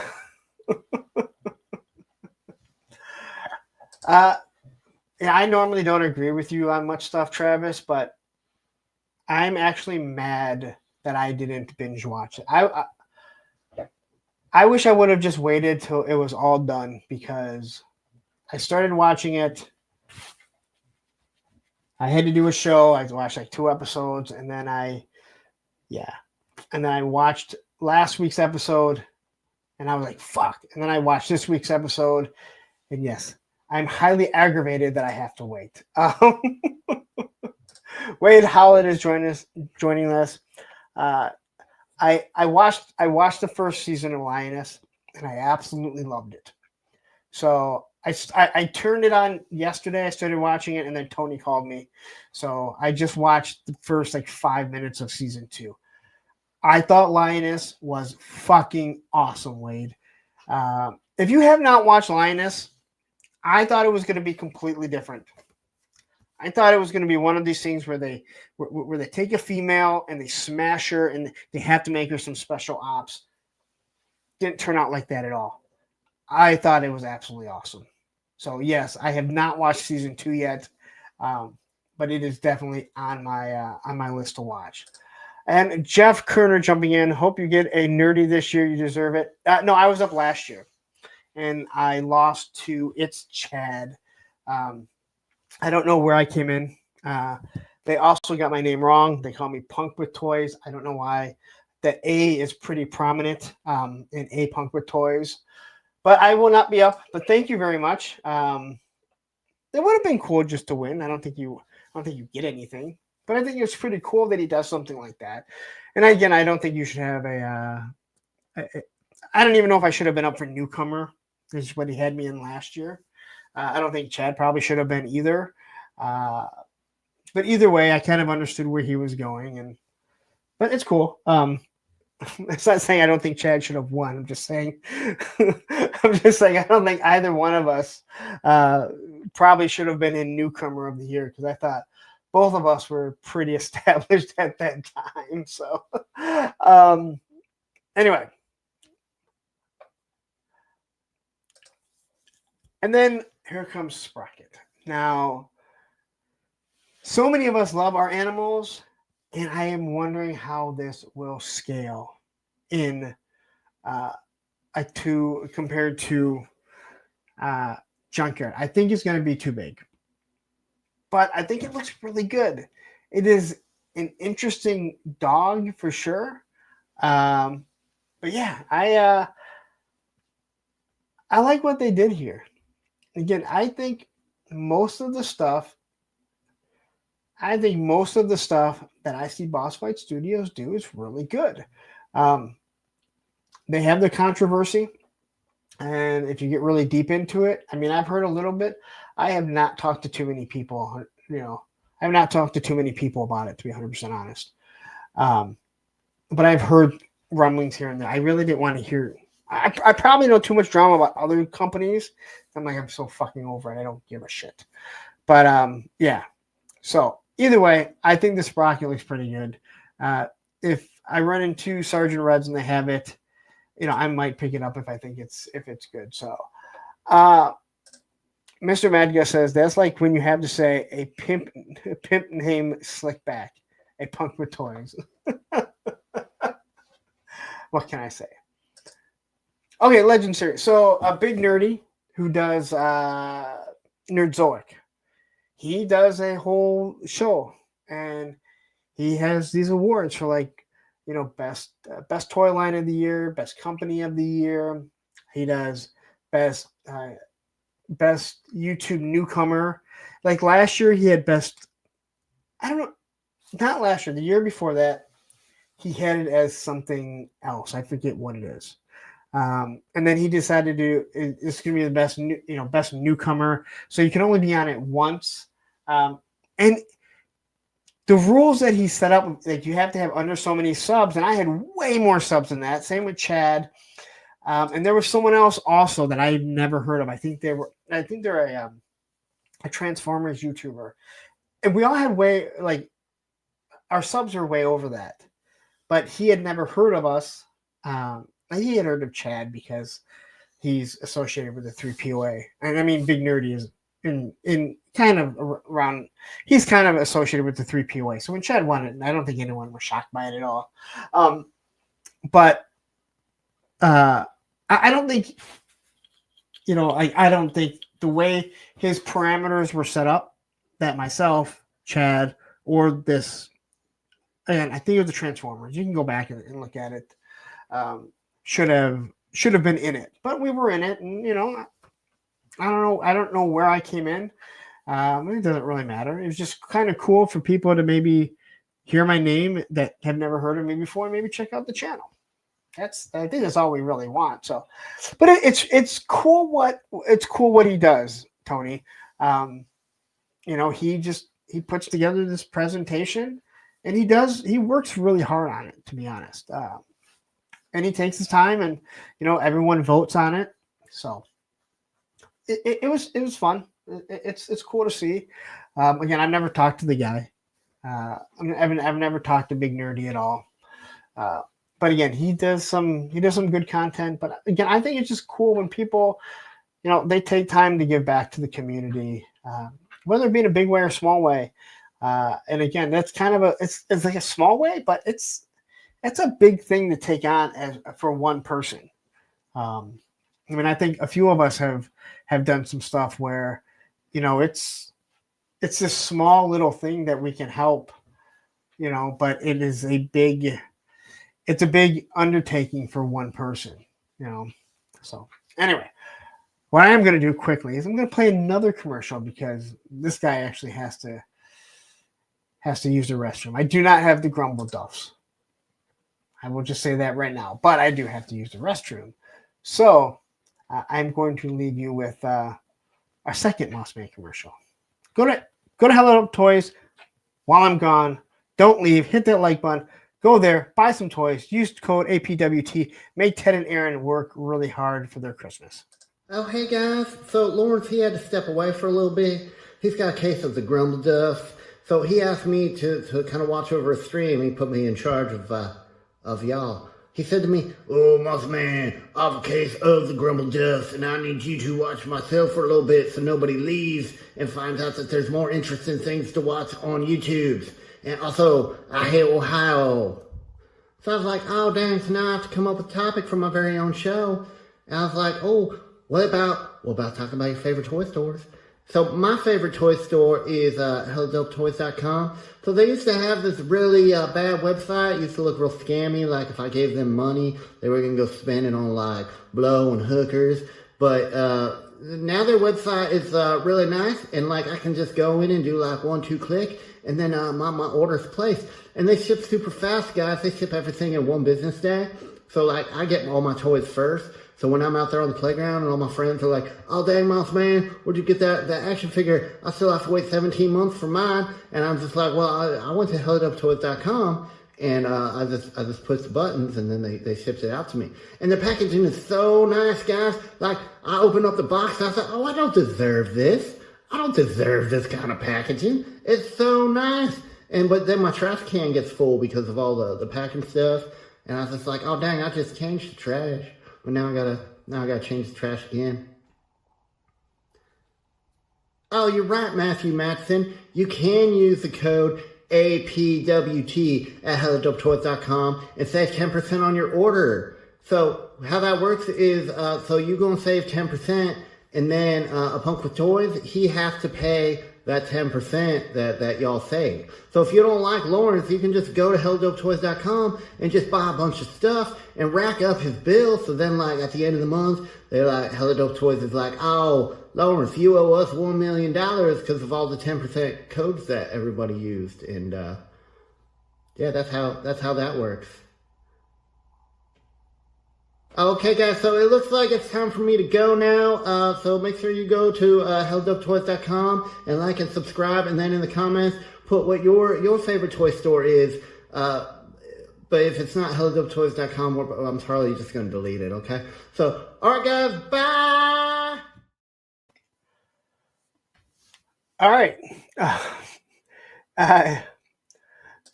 Is this true, Clint? Like, he won Best Newcomer 2 years in a row.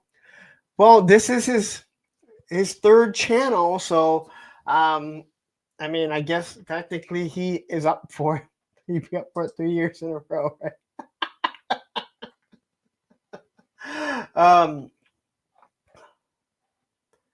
And newcomer Toy Optics. What does Mossman? Why does Mossman have a lisp? I don't know. I don't do the voice of Mossman because that's Hella Dub Toys. They ship in one business day. One business day. I don't know, dude. That's just that is that was the voice that Ted came up with. But I'll tell you what, you watch this channel enough, you see those Mossman commercials enough, and you're gonna think that's how Mossman should talk. And you'll be saying all kinds of Mossman phrases without even realizing it. And then hating the decisions that you've made in life. And I hope that Ted is still here watching. Or I'll be watching on the replay and he's like, yeah, you're right. Sean Stuff says Mossman sounds like Pastor Glenn from Letterkenny.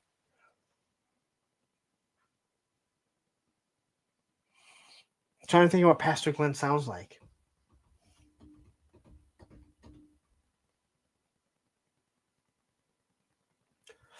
I gotta go.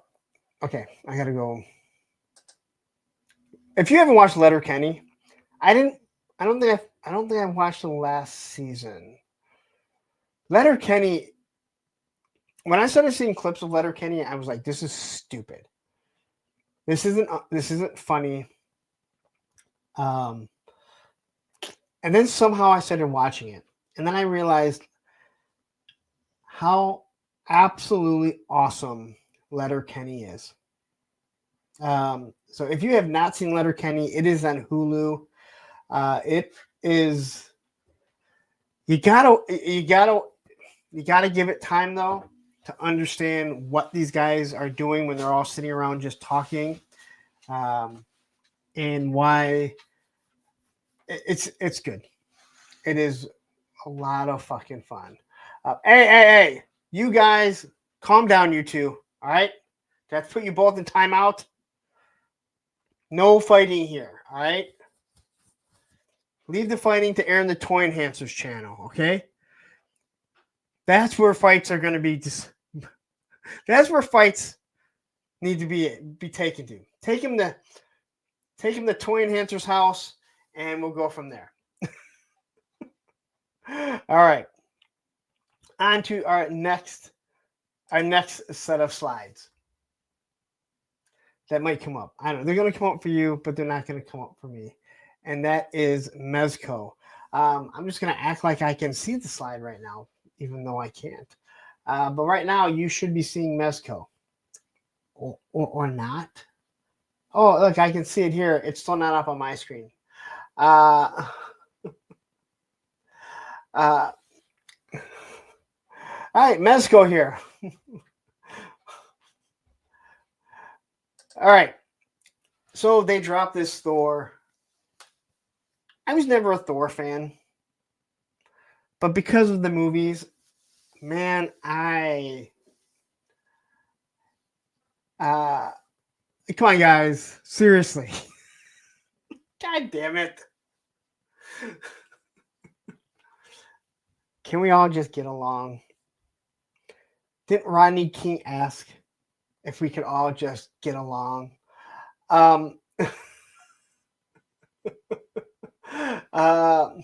Anyway. And Toy Hobbs says, I like Mesco, and this store looks like poop.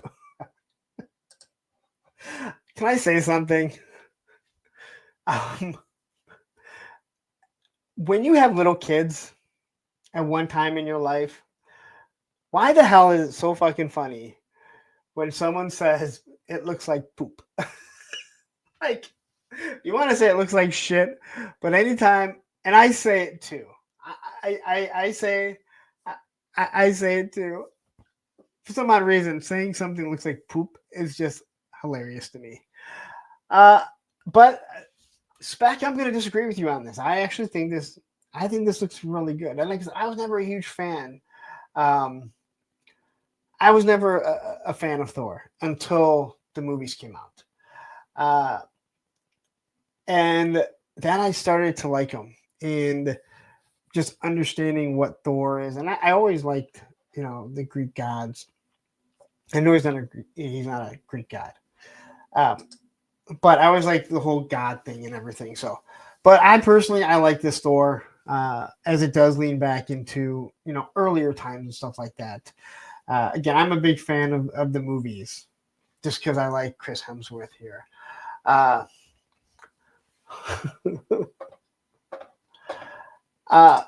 It looks like stir-fried shit dolly. You mean stir-fried poop dolly style. Either way, it's like $95. You get the sweet ass hammer, him flying through space. It looks like Mesco does some wonderful, wonderful photography. I've talked about this before. One of the worst things about a Mesco, in my opinion, is the soft goods. Is that you don't know if they're going to break, because you just have to be really careful with it. Most of the joints are super smooth. But this guy here, obviously you can see his arm, so you don't really have to worry about that. Here he is throwing the hammer. This is like me trying to avoid Spec and Matthew going at it.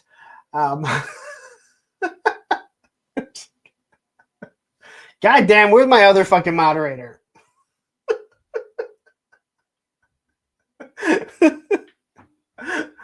Why do I find this so damn hilarious? At the same time, Tori says, I love this figure. This is my Thor. I think a lot of people are going to exactly say that. I think a lot of people are going to look at this as the Thor that they grew up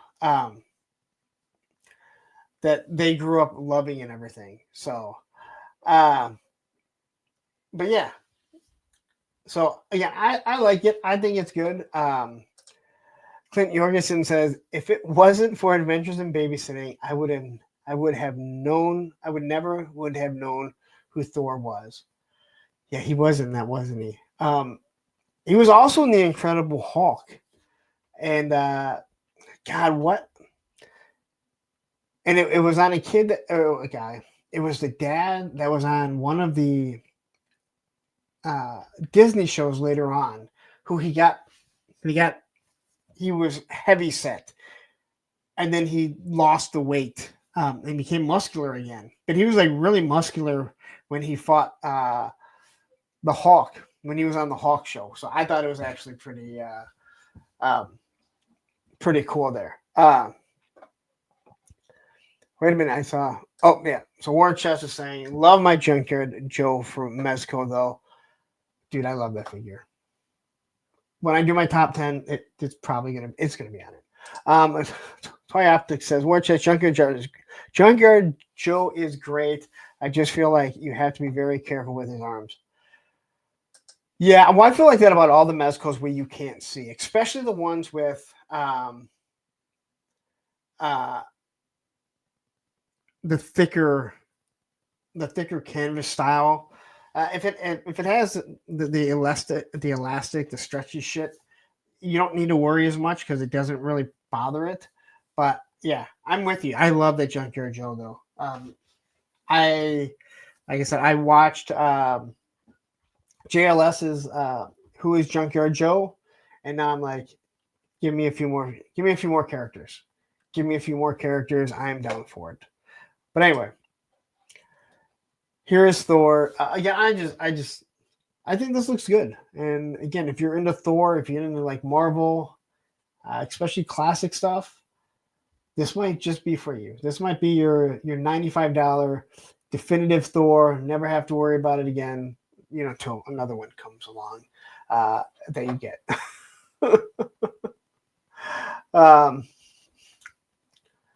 John Morris says Thor was the gay guy in the dance-off in American Wedding.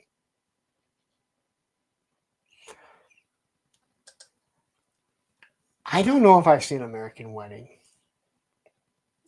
American Wedding is the American Pie. Is that the third one? Right? I'm thinking of the right movie. Which American Pie was a wonderful, wonderful, was an awesome movie. I don't remember the second one. I remember the second one being okay. I don't remember if I remember after that. Anyway, I know Robo said the same thing. Man, you put in one of these twirling hammers. I know Marvel Legends did the same thing. There is something about this special effect or this effect that just looks awesome. It's like the one thing that something is spinning that works. I've seen people, I've seen them try and do lightsabers where it looks like, they're wielding it and it just doesn't come off right. But for some odd reason, the hammer, it looks like he's actually spinning it properly. It would have been awesome if they could have done a dragonfly blade like this, right? Can you imagine having a dragonfly blade that you could pop off for photography to make it actually look like it's spinning? That would have been a hell of a pull for them. The lightning effect here, or the crashing, whatever. I gotta say, I hate the Thor the helmet, just in general, but it does work for whatever the hell he is. For this time frame. I don't know why anyone wanted a bull with wings on it, but whatever.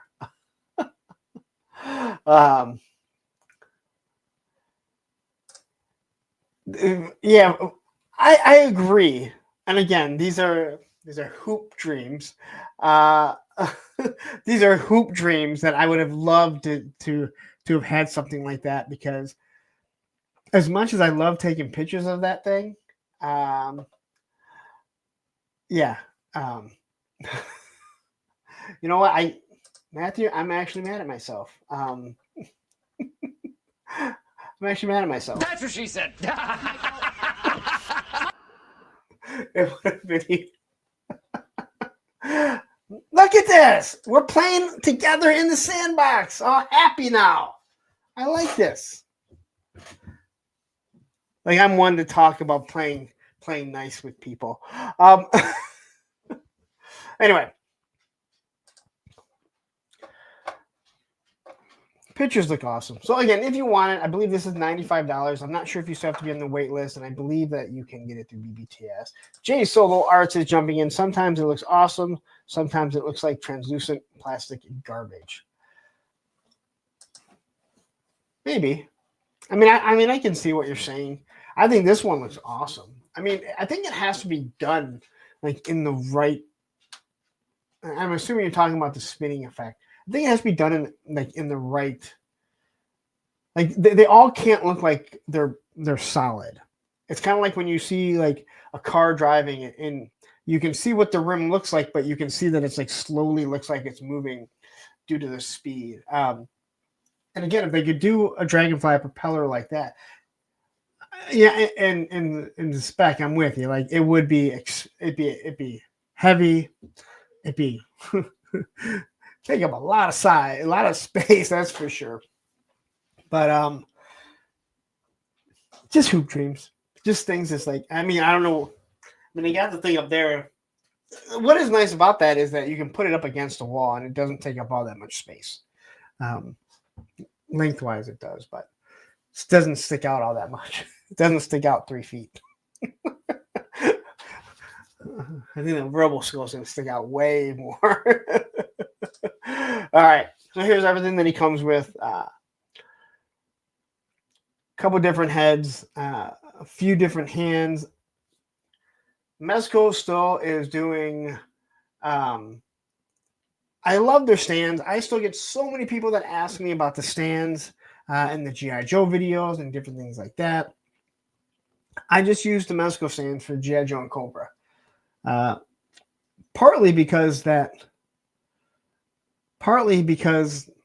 the productive Susan is felt, and the figures don't always want to stand properly on it. So I'm able to just kind of pop that on it, and it actually works pretty damn good. So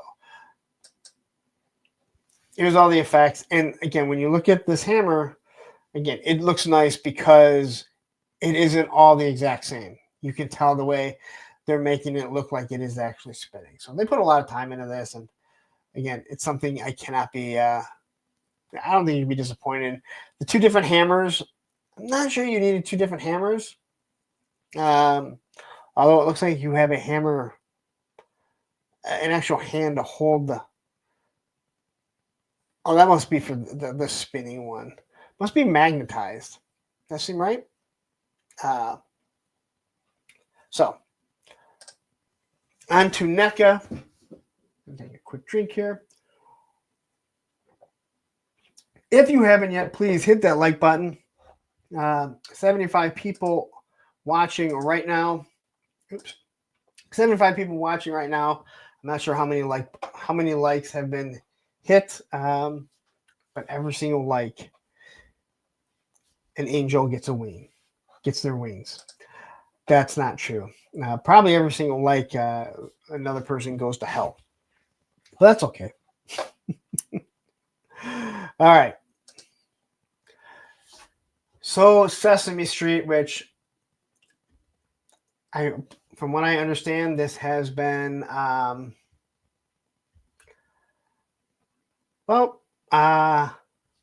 it's been canceled, correct? After how many years, Sesame Street is now being canceled. But NECA is going to do a few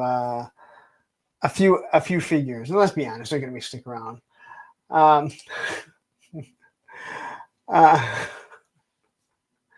NECA, how to fuck up and yell at your customers.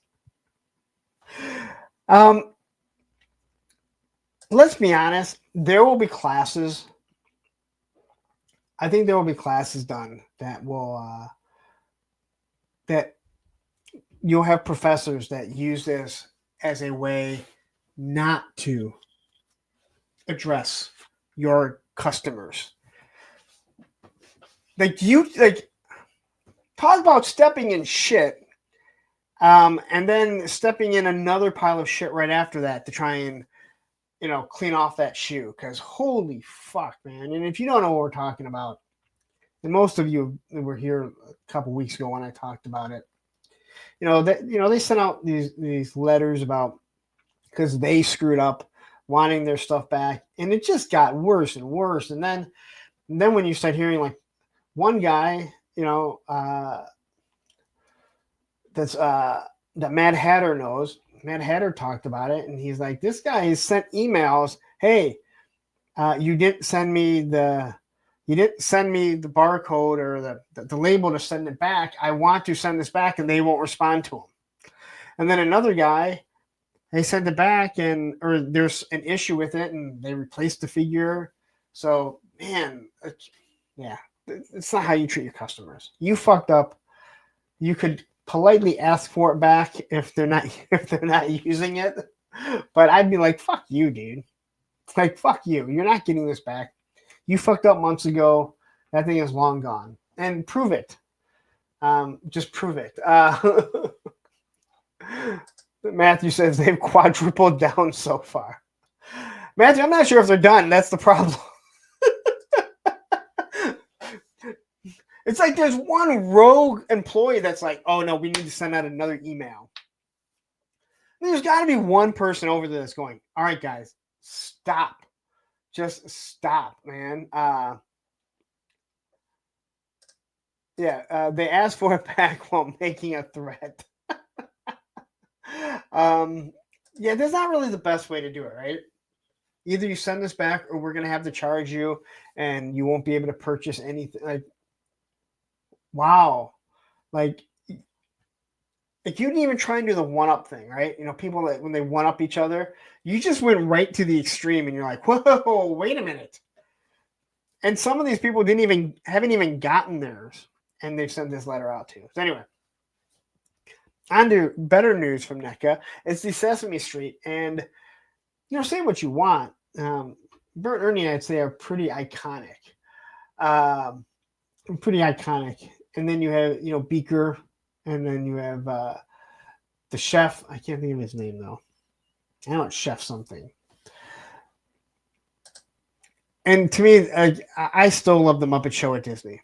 But I don't know why I went to Muppets, because we're just quickly talking about this. Because yes, there's a mix of Muppets and Sesame Street. This is not Miss Piggy, the one pig in the spacesuit here. We were just at Hallmark getting Christmas ornaments, and they have that as one of their Christmas ornaments, and I was kind of shocked to see that and be like, oh wow. These figures look pretty fun. If you're a fan of all this stuff, then I think you're gonna love this, because toys are supposed to be fun, and we don't always have to be. Swedish Chef, thank you very much. War Chest, Tony. Who's the Muppet with TNT? That's Beaker, isn't it? Oh no, that's Gonzo. Wait, that's not Gonzo. That's someone related to Gonzo. Wait, is it? Someone tell me who it is. I'm skipping around way too much. Anyway, just some fun figures. And again, I think it's awesome that there's a lot of collectors that don't have to be like, I'm only G.I. Joe, I'm only military. I can buy some stuff that's just fucking fun. Spec says, but if I see Sesame Street characters in Target, I'll probably break down and get them. You see, I don't have a huge connection to them. I really don't. So, but there are some of those figures. Like, I almost bought my second Elf. Elf, are you happy? Elf, Wolf. Are you guys happy? But yeah. So who is the guy with the dynamite? He is he related to Gonzo, or am I just completely off right now? I'm waiting to hear something. Stanley, I have no idea. I don't know that much. I see pretty pictures and I post them. That's what I find. He's not related to Gonzo. But is he the same type of species? And maybe I'm just totally misremembering it. His name is Crazy Harry. Okay. Crazed Harry. Okay. Yeah, but that name doesn't even it doesn't even sound familiar. I don't even remember. So I feel like I've never even heard his name. I love them. Dude, good luck finding the Muppet Babies. Can I tell you something? Who I believe Secret Galaxy might have been Toy Galaxy at the time. I believe he did a Muppet Babies video. And he explains why you cannot find the Muppet Babies anywhere. I thought the Muppet Babies was one of the most clever cartoons ever done. I know it's totally off topic. I thought it was one of the most clever cartoons ever done, because you took a bunch of kids that were in a daycare, and they were interacting and playing the exact same way we did when we went to elementary school. And the fact that it's kind of in limbo on not knowing who owns the rights to it, and that's the reason why you don't see it anywhere. That's a damn shame right there. Yes, Wade, I fully remember the Star Wars scenes. But I always loved that at the end of the show, when they would go, I believe it was at the end of the show, they would always go back and then you see how everything kind of looked and how they set everything up. And it was like being a kid playing with the stuff, whether it be at recess at school or having your friends come over, how you would do things. But yeah, I hate that. So anyway, that's my Muppet Babies. All right.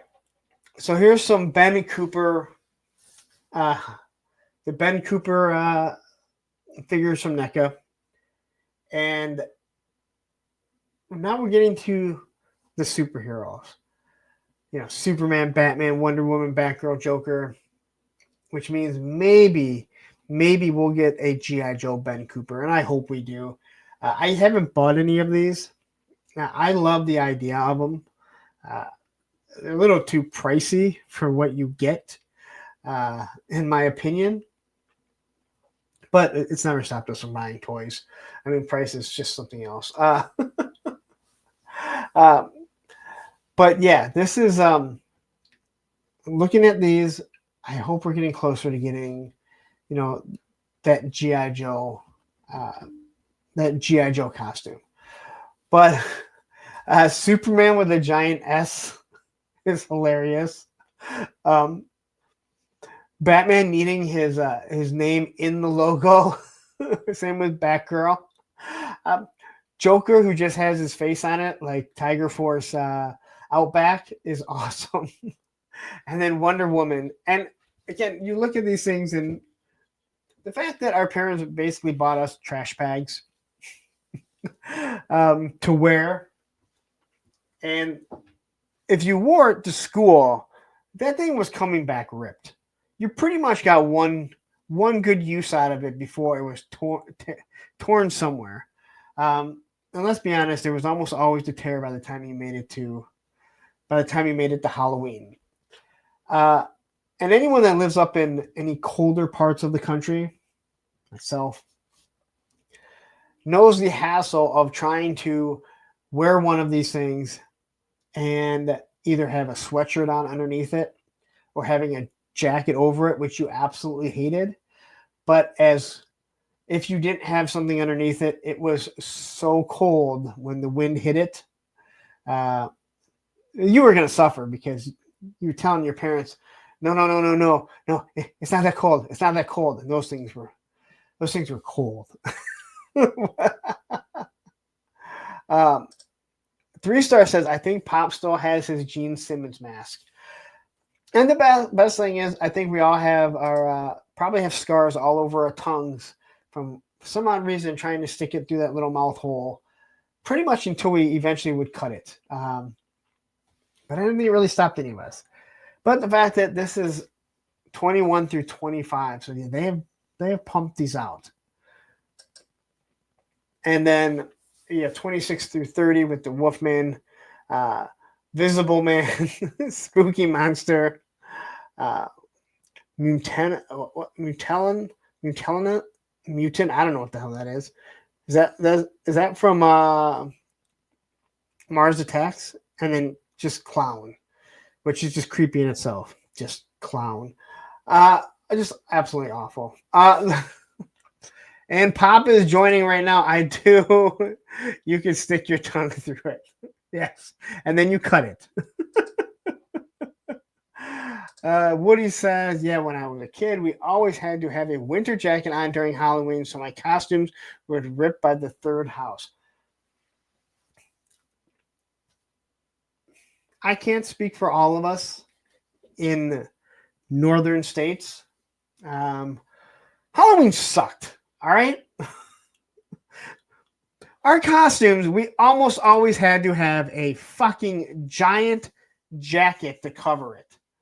And I know for my kids, it always seemed like it was cold, windy, and wet every single year. My kids this year were like, we never complain about it being too cold. And I'm like, oh, bullshit. You may not have complained, but we knew what you guys wanted because we could see it in you. Odin says that's from this island Earth. Well, doesn't the head on it look like the thing from Mars Attacks? It does, doesn't it? I mean, I believe you. I believe you. Because it doesn't look exactly like it, because he looks like he's bulked up. Anyway. And then here we have all of them. So I think these are really cool. I haven't invested in any of them. I'll probably pick up a couple this year just to start doing a Halloween display. Not that I need any of these, out all year round. But I guess as I'm getting older and I can start getting toys that can go into the holiday displays, I guess I'm getting soft in my old age. All right, on to Ramman Toys.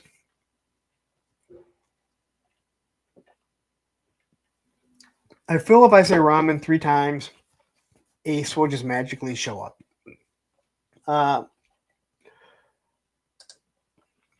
So he is starting to showcase more of his tanks. Now, if you don't know about the Ramman Toys and these tanks here, the bridge layer, the not bridge layer, the not Wolverine, they're separate accessory packs that go on to that tank, the Hunter. So you have to buy the Hunter along with its turret to use either one of these things. Now, this is going to cause people to buy 3 of them because they want to have all 3. I do understand what Ace was saying, where, hey, it'd be too hard logistically for us, for how small of a company they are, and for how few of these they actually make, to interchange each and every single one of them. So he's just giving you the option if you want it. I know my buddy Greg has ordered all of them. He ordered all the different attachments. He ordered the Hunter. He ordered this black one. He also ordered the Joe Fest exclusive. I do no. It's Aldi Pop, Aldi Cola. But yeah, and we saw these in person. They look really nice. Joe Fest, he had these. They were the prototypes, but they look really nice. I reviewed the Ramman Racer. It's really good. Yeah, all these cheaper, and it's Coca-Cola. It is just Coke. Is all that it is. Faygo is more. It's more sugary. I'm not a huge fan of. Faygo Cola. Their Rock and Rye is pretty good, and the Red Pop is, but you can only drink so much of it.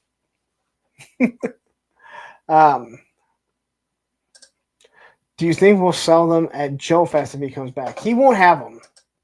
He won't have them on hand. I don't believe he had any product on hand. It's too difficult for him because he's coming over from China. When you go to Joe Fest, you realize the only people, there aren't a lot of people selling stuff. Super 7 had a limited amount of stuff. BBTS only had, they had the exclusives, and then they had some of the 118 stuff. Obviously, Delta 17, they brought all their stuff. And same with, Mythic Legion or 4 Horsemen, but they're dragging their stuff all around. They have their stuff all kind of set up. Most of the people selling stuff are, vendors. But a lot of these guys are just there to show off what they have. That is what made Delta 17 really unique in the 118th. They were the only ones with new O-ring figures. But yeah. I wish I had a Ramman Racer, but I did order the van. Yeah, Matthew's right. They just put it up for pre-order. Because I think they had it down, and I think he just put it back up, if I am correct. But yeah, I don't know. I don't know if it's out. Is he supposed to be shipping it now? But anyway, so here's the Hunter. Ace talked to us for quite some time about these. And he definitely did discuss what his idea was, or not what his idea was, but he made them look different enough in his mind from a Abrams A1 or that he cannot get, a cease and desist. Although Hasbro did send him a cease and desist at Joe Fest, which was absolutely crazy.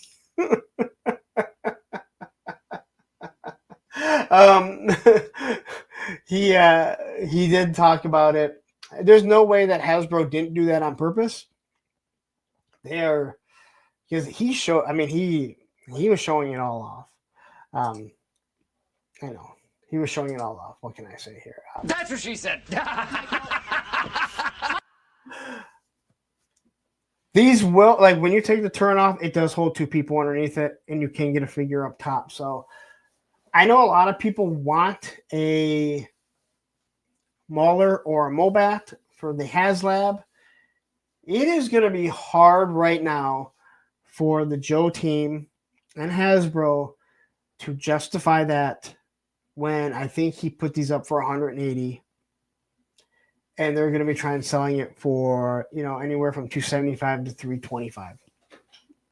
I would assume probably closer to 300, same as the Hiss. And they'll have more bells and whistles and everything. And we know that it's going to come. We'd actually have a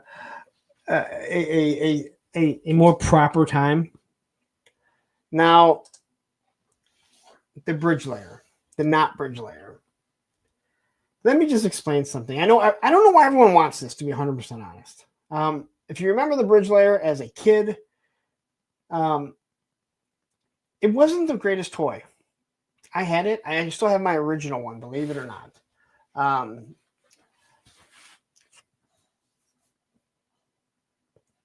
The bridge was only so far, and you really couldn't do very much with it, to be honest. This bridge, I think we talked about on Punk's Pit. It's fucking huge. All right, I think Darren and I were talking about it. This bridge is really, really big. It shocked me at how long it actually is, and then the way that it extends. It looked awesome. Where he kind of messes up is when he shows off figures with this not bridge. Now, again, this is a real vehicle. This is not something like the Wolverine that was, that Hasbro made up. This is a real thing. But when he puts a figure with a hard hat and a sledgehammer, that's where it comes hard to tell Hasbro, yeah, we're not, this isn't yours. Well, you can't give something a hard hat, a sledgehammer, and he had the figure like right in between because he had the bridge up like this. You're like, dude, yeah. I know people want this. What are you guys going to do with it? I mean, is anyone really going? I mean, there are some of us, and I say us like I'm some toy photographer. There are some people that will take this out, actually put it across. I know if Ed got it, he'd have it out in the mud and he'd have it going across stuff. Will the bridge actually hold it? I think Ace would make it so it does hold it, and that's a huge thing. But it's so big. Build a bridge out of it. Yeah, well, that's exactly it. Gun Bunny, look, you fucking, I want a Tiger Force bridge here. You and your Tiger Force. You know what? I don't mind Tiger Force. I don't mind Tiger Force, but also if I never saw Tiger Force, I wouldn't care. I love Gun Bunny. I love that you are just like full blown. I want everything Tiger Force, and I'm gonna make everything Tiger Force as much as possible. I absolutely love that. But yeah. Toy Optics says, with Ramman, you get the added benefit of Ace losing his shit if you criticize his misinterpreted anything he says. Yeah, I've talked about that before. He sometimes if you're not following Ramman, sometimes he loses his shit. And when those people kind of started criticizing and they were mad because he wasn't making a mask in 1/12 scale, and within like 5 hours you could watch the full meltdown, and it was utterly amazing to watch. To where he started with the, hey, we're not making 1/6 masks, and by the end he said, yeah, we decided we're going to do both scales. Whoa, calm down here. PNC is joining us. Great to have you, Tom. And here is the bridge layer, and of course he calls it a bridge layer. That will be changed, I promise you. Because even though the vehicle isn't real, it is a real world vehicle. Yeah, this thing is you can't call it the bridge layer, even though it's technically what it is. Dylan White, I don't believe I've ever seen you. So that looks like a nice tank. They look really nice in person. I was way more impressed than I probably thought I would have been. It was just on the Facebook and his Facebook group, and I don't know, maybe Spec remembers when it was, if that's the one he's talking about. I talked about it on one of the streams. It was an epic. He may have even deleted it. Dude, it was an epic meltdown. He had like 5 different posts, and it was like, holy shit, dude. And I'm sorry. I was just like, the fact of the way some of these collectors acted, because he was not going to do a 1/12 scale mask, or fake mask or whatever, is awful. And like, dude, if you can't, like, dude, he basically said, hey, if you don't like it, don't buy it. And then that just, you can't say that as an owner. And I think he realized that opened up the floodgates, but he was absolutely correct. If you don't like that I'm doing it in a 1/18 scale, don't fucking buy it. And it just, it was awesome. In Spec, that was one of many times I've seen him lose his shit because of miscommunication or critique. Yes, that's just the one that I've seen exactly what you're saying. Like, he's done it a couple of times. That's the one that stands out to me, because it was like, holy shit, dude. Like, holy shit, dude. Anyway, so here is the Not Wolverine. And he did put out a video showing exactly how at least the bridge layer would go, or not bridge layer.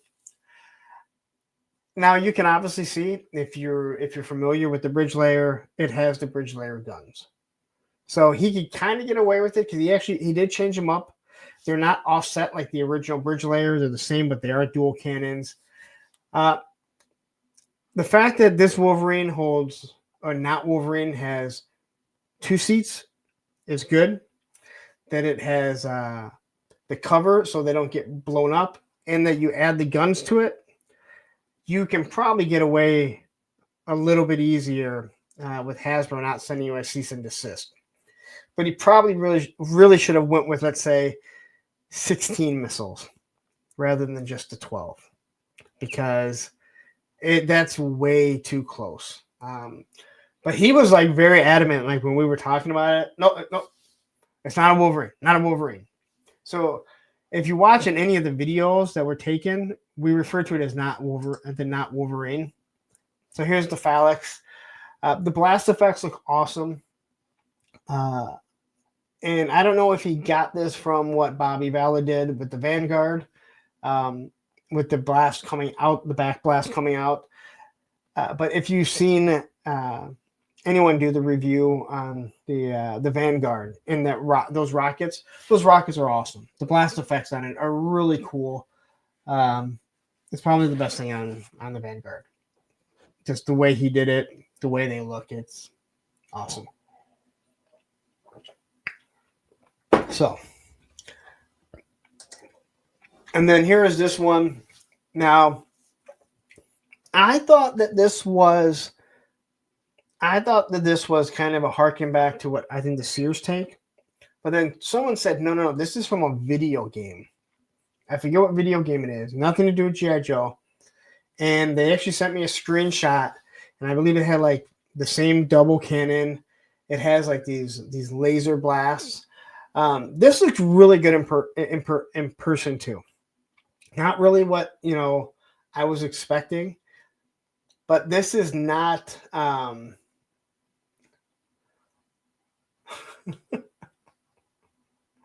But yeah, it kind of looks like a Tron, but that's not the video game. But I can see what you mean by it kind of looks like Tron. Whoever it was, man, please like send it over. I forget what game it was, but they sent me it, and I was like, "Are you sure about that?" And then they sent me a link, and or a screenshot, and I was like, "Oh, I see exactly what you're saying."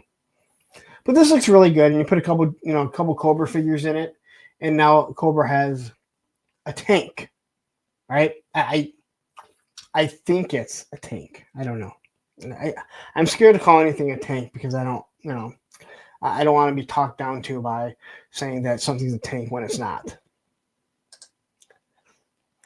So this is called the. You guys pronounce it. No, it was. I believe he made it for Cobra, but the design of it, like I thought that it was. I thought that it was based off of. I thought that it was based off of like that Sears, but it's based off a game. But he did have Cobra Troopers in it, if I remember correctly. I'd ask Tony if he remembers, but Tony doesn't remember shit. So anyone else that was at Joe Fest, if anyone would remember, it'd probably be Darren. But I believe he had Cobra Troopers in it. But anyway, that's Ramman Toys, and that is all my slides. That's all my slides. So, the Ramman Toys, I will say this. I was one of the harshest people on Ace and Ramman Toys about this whole thing. I really love that you can see Mickey Mouse, my back scratcher right there. If anyone ever wonders what that's the Mickey Mouse back scratcher that I remembered having as a kid. And when we went the first time, I'm like, if I find that back scratcher, which I never thought they'd still be making it, I was like, I got to get it. And sure enough, I bought it. But anyway, I was one of the harshest people on him, to the point where he had words with me in chats. But his Ramman Racer came out. I reviewed it because Greg got it. And he let me review it, and yeah, I was impressed with it. Was it perfect? No, but it was better than some other things that I've done for sure. And then at Joe Fest, we talked an awful lot. And water under the bridge, because I can see he actually makes some pretty good. You ever have a shirt that just doesn't seem to fit properly? But I love that this is Sato as like Satan for my buddy's band. Anyway, but yeah, if you're on the fence about the Ramman quality, in my opinion, from what I've seen, they're actually the one was really good. And when Greg gets, I think he ordered 2 of the vans. When I review the van, I'll let you know what I think of that. And as long as it's good quality, I'm going to tell you guys. If it's not good, then I'm going to tell you. I did my most disappointing, purchases of the year, and somebody asked me, you didn't have the Vanguard on it. And one thing, I didn't purchase the Vanguard. That was Greg's. Even if I had, I would not have put the Vanguard on it because I didn't think it was that bad. People just think I'm like out to get like the whole Valaverse. I think I've been pretty complimentary towards the stuff that they've done. So, but I think that Ramman Racer is, it's better. I mean, it's better than what McFarlane put out. I think it's better than the Ramman or the Vanguard. Just the quality in. all the detail that's put into it. So I'm assuming that the bread van or whatever he's calling it now is going to be the same. And those tanks, they looked really nice, especially for the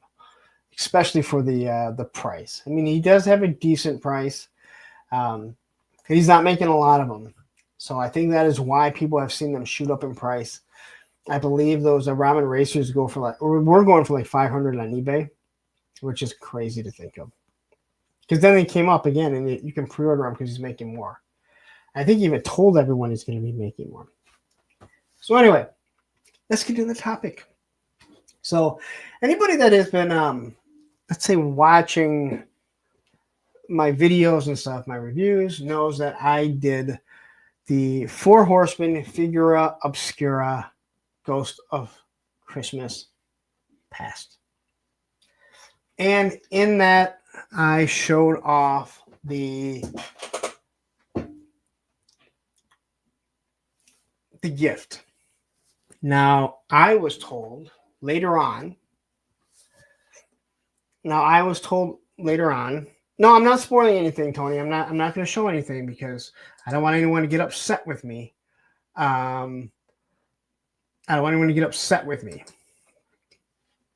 So I was told after that, hey, you're not supposed to showcase that. Now, there's a couple things that I feel about that. One, I just spent $80 on a fucking figure. I will fucking showcase what I want if I want. And I feel anyone can do that, right? You've paid for it. You should be allowed to do it. If I want to show off what it is, then great. That's my prerogative. I'm allowed to. Don't come in at me, all pissy at me because I fucking showcase something. All right? But I'm not part of the cabal. I mean, yeah, I'm friends with a lot of these guys that are in it. And I know I'm in chats, group chats, that wasn't supposed to be about this stuff. And they talk about it. I don't pay attention. If there's a group chat with fucking 15 people, I'm not reading the shit. I'm just being 100% honest. I ain't reading the shit. All right? I might tune in every now and then. I might ask a question. All right? And I would expect people not to be reading all my stuff. And people said, hey, we talked about this before. You're not supposed to show that off till after Christmas. I bought it. I can do whatever the fuck I want. If I want to showcase, I bought it again, and I want to show it off, then that's what I get to do.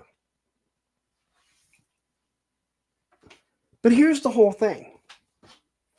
Nowhere does it tell me that I shouldn't have done it. And what I mean by that is, this is what comes with it. All right, and I show this in the video. They give you this Cosmic Legions book, right? It looks like a little coloring book. Again, I believe this is here so they can sell some Cosmic Legions, right? I don't think Cosmic Legions is doing all that well. But anyway, they give you a book, give you some of the lore. They give you this Christmas card, right? Ghost of Christmas Past, right? You can write in whatever you want if you want it. Stuff on the back. They even give you an envelope for it. This is right in the top of it. And they give you these happy holidays, right? Same thing, nothing on the inside. You can write what you want. Father Christmas. You can keep it, give it to someone. They give you all this. It's right on the top. If they didn't want people to showcase that, I fix copy machines. And guess what? They're in New Jersey. And I had to go there for an award thing. It's miles away. I can hook them up if they need to find a fucking dealership to make copies. It doesn't cost that much. And I don't even know if this is something that comes out of the Four Horsemen or just out of their community.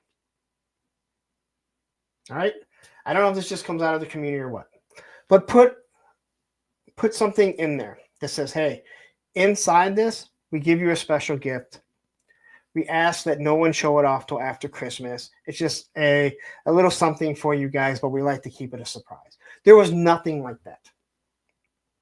Now I do reviews, and I review figures of things I look that I like the way they look.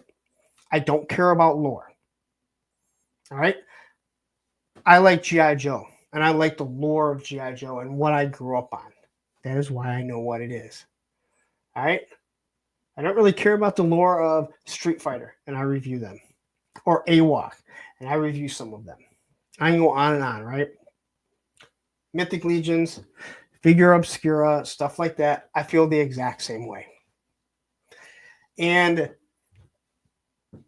if they would have put something, it's my right. I can showcase and I can review it and I can show everyone.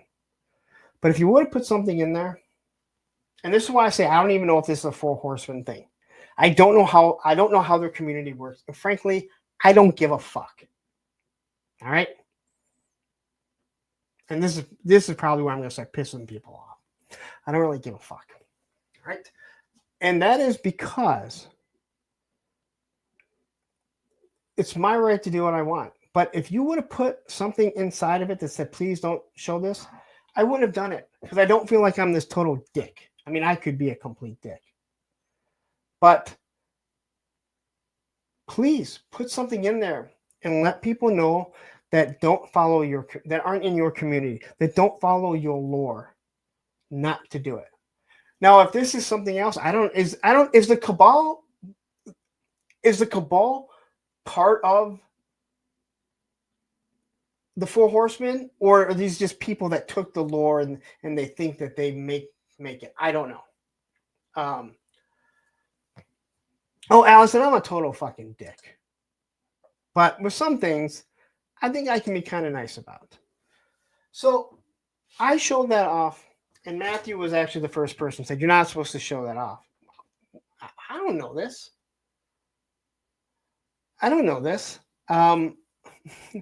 Toy Optics says, I want a shirt. Punk don't give a fuck. I can get that made for you.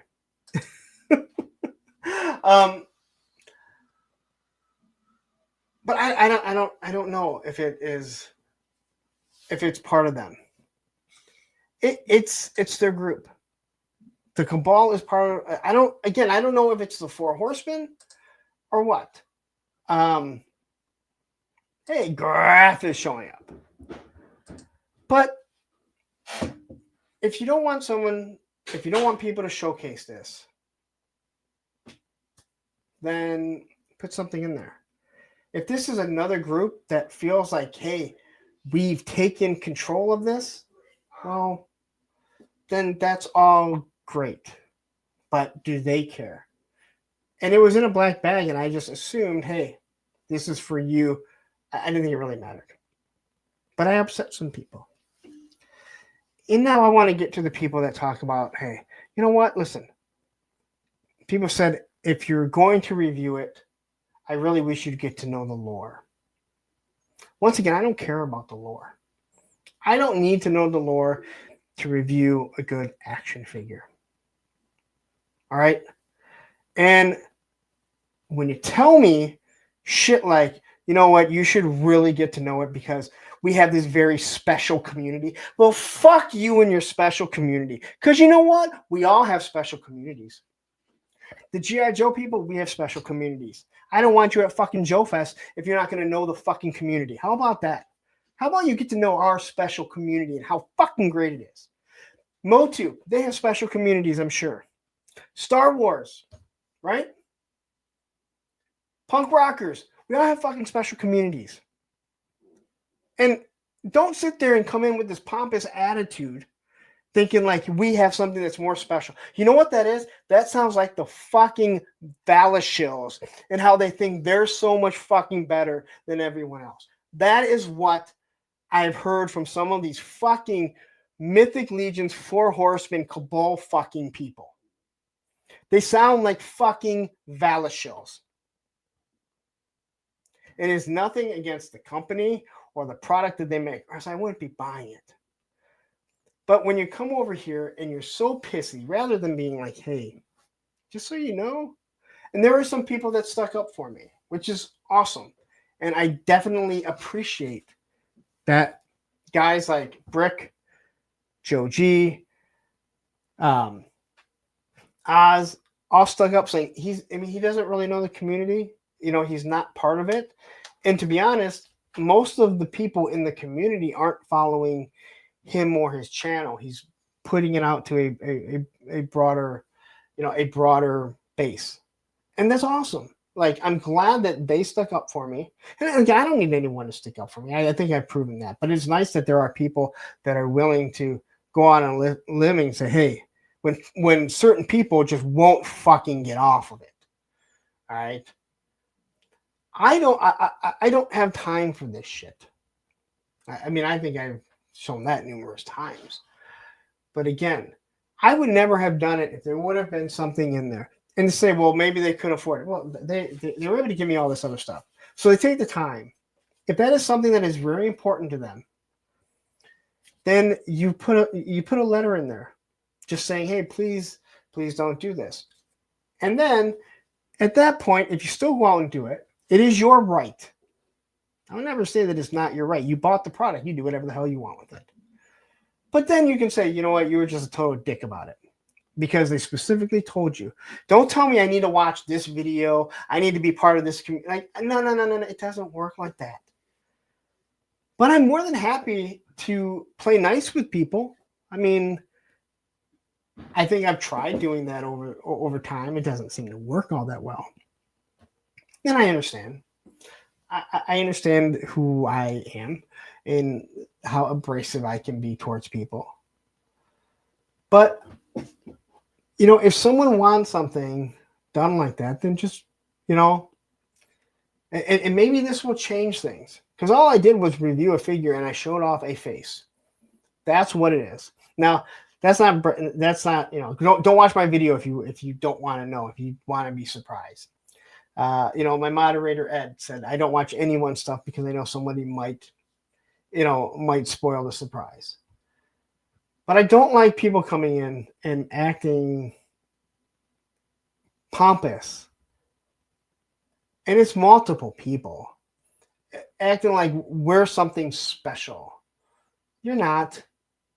G.I. Joe, they're not special. Star Wars, not special. None of us are special. We're you're special because it's your product.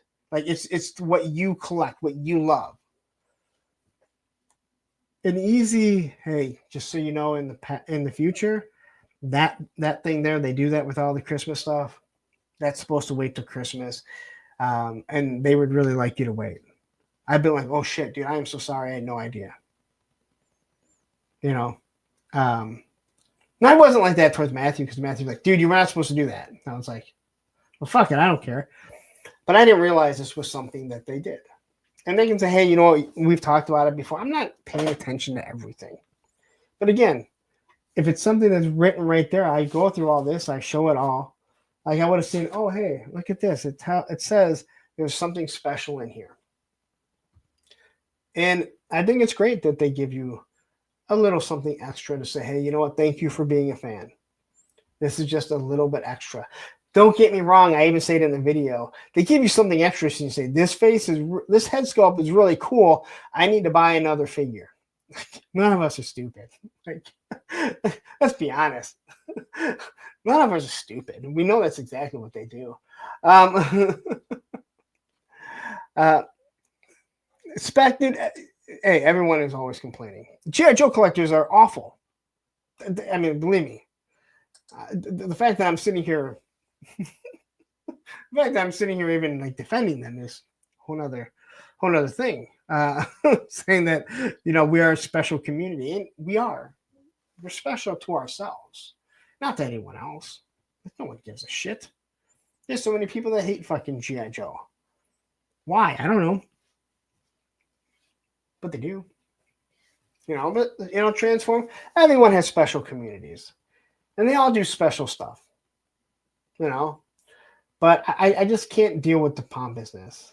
I mean, I guess I have to because this is the community that we live in, that we're all part of. And someone right now is looking going, yeah, you're one to talk wearing a Michigan hat, and everyone knows that Michigan have the most arrogant fans in the world. And you might be correct. You might be correct, because Michigan fans are the only ones that can watch somebody actually fucking cheat and be like, didn't see it happen. Didn't see it happen.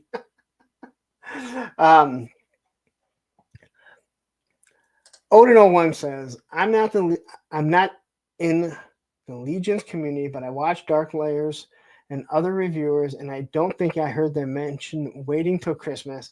I actually thought 4-H skipped a bonus item this time at first.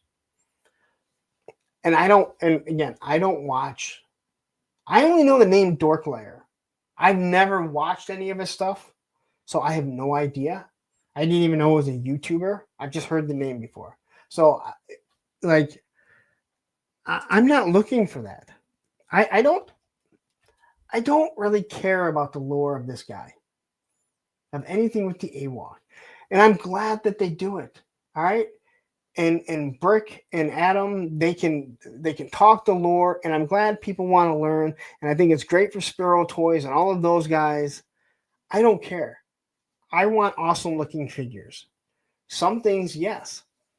I want to know the lore of Operation Monster Force. It just interests me. But I'm not going to be mad at somebody who doesn't know the lore or wants to find out about Fresh Monkey Fiction or anything like that. Because it doesn't really matter, because there are people that are talking toys. I think Robo says it best, man. Robo don't know. He just likes nice looking plastic. But yeah, I'm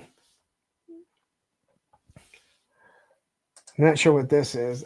They need to get some better QC for $60 figures that look like 1970 Superman dolls with no clothes on.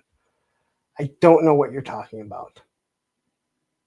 Because if you're talking about the Four Horsemen, then you are, I think, not. You're in the wrong, because their quality and the way they look is amazing. They're not perfect, that's for sure. But I don't think anything is perfect. All right, I think I've discussed that. But I'm not going to. Again, their stuff is fucking awesome. There's magic in the plastic, and there's magic that makes people fucking go crazy. Any group of collectors has some wild cards. Yeah, and again, I'm going to say I think most have a great community. Somewhere. They have some great lore, some great community. When you look at the people that support Delta 17, right? Great, great. But to sit there and say that, hey, you know what?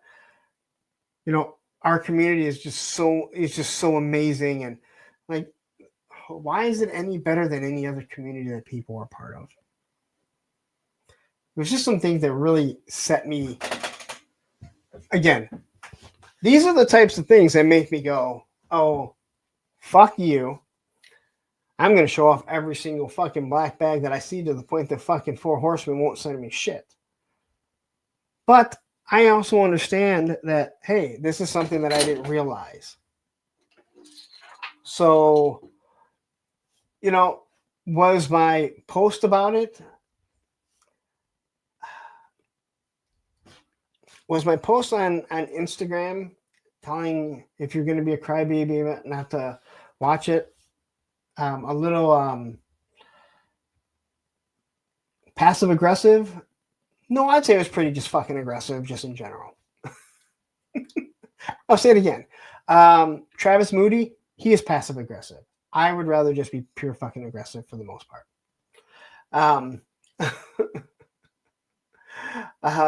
But yeah, that's, just, my feelings on shit.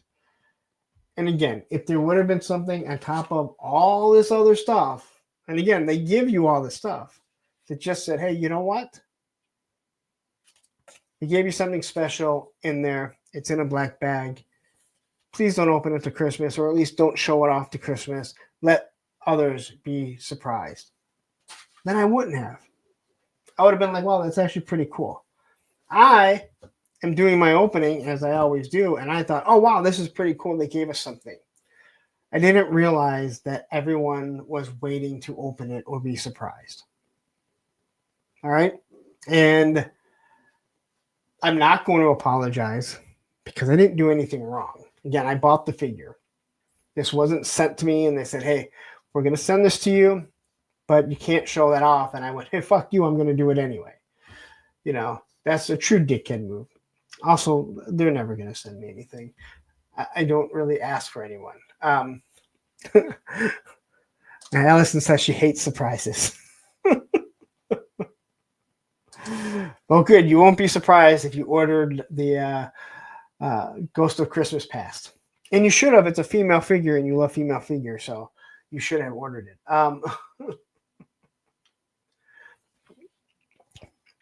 I mean, that's kind of how it was. Like, hey, stop reviewing your figures incorrectly.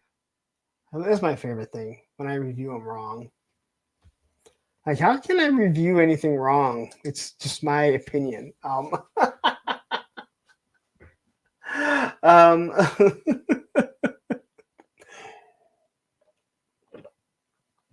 So anyway, that was a quick topic. Also,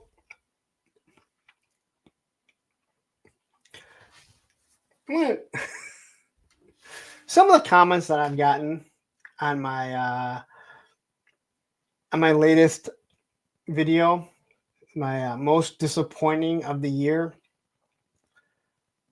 Wow. I don't understand what some people are, what they're thinking. Now, I know someone did mention about the going back and watching me throw my Savage Crucible. It wasn't a throw. It was a toss. We all watched it. We all agreed that it was a toss, not a throw. But, people like, do you not try watching YouTube reviews? Like, well, I do them. So I try not to watch other people's before I do something like that. And admittedly, I will get things wrong. And I will admit it. I was wrong about these feet. It still was a problem because the way the plastic is lined up. But it also makes me wonder if other people didn't complain about it because theirs wasn't lined up, and that creates a huge QC issue. But it still doesn't change the fact that he's super wobbly, especially for how big the buck is. There was one. Oh yeah, this is the one that really bothers me. Somebody, Tech, I think you were actually here. Were you? Saying those are not high-end Joy Toy figures. Those are the budget $20 Joy Toy figures, not the standard figures, which are better made. Okay, so I have a problem with that because that's making an excuse for Joy Toy. That is saying that a $20 1/18 scale figure is a budget figure, so you shouldn't expect the leg to be on. You're right here. Cool.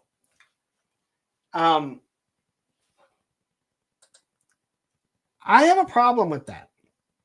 And because it's like, it's $20. It's not a lot of money, but it's still a big chunk of money.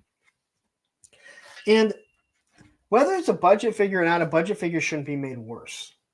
A budget figure should be maybe less accessories. But if I have a leg that can't stay on, that's unacceptable. If I have a hand that I can't get off, but I have multiple hands, and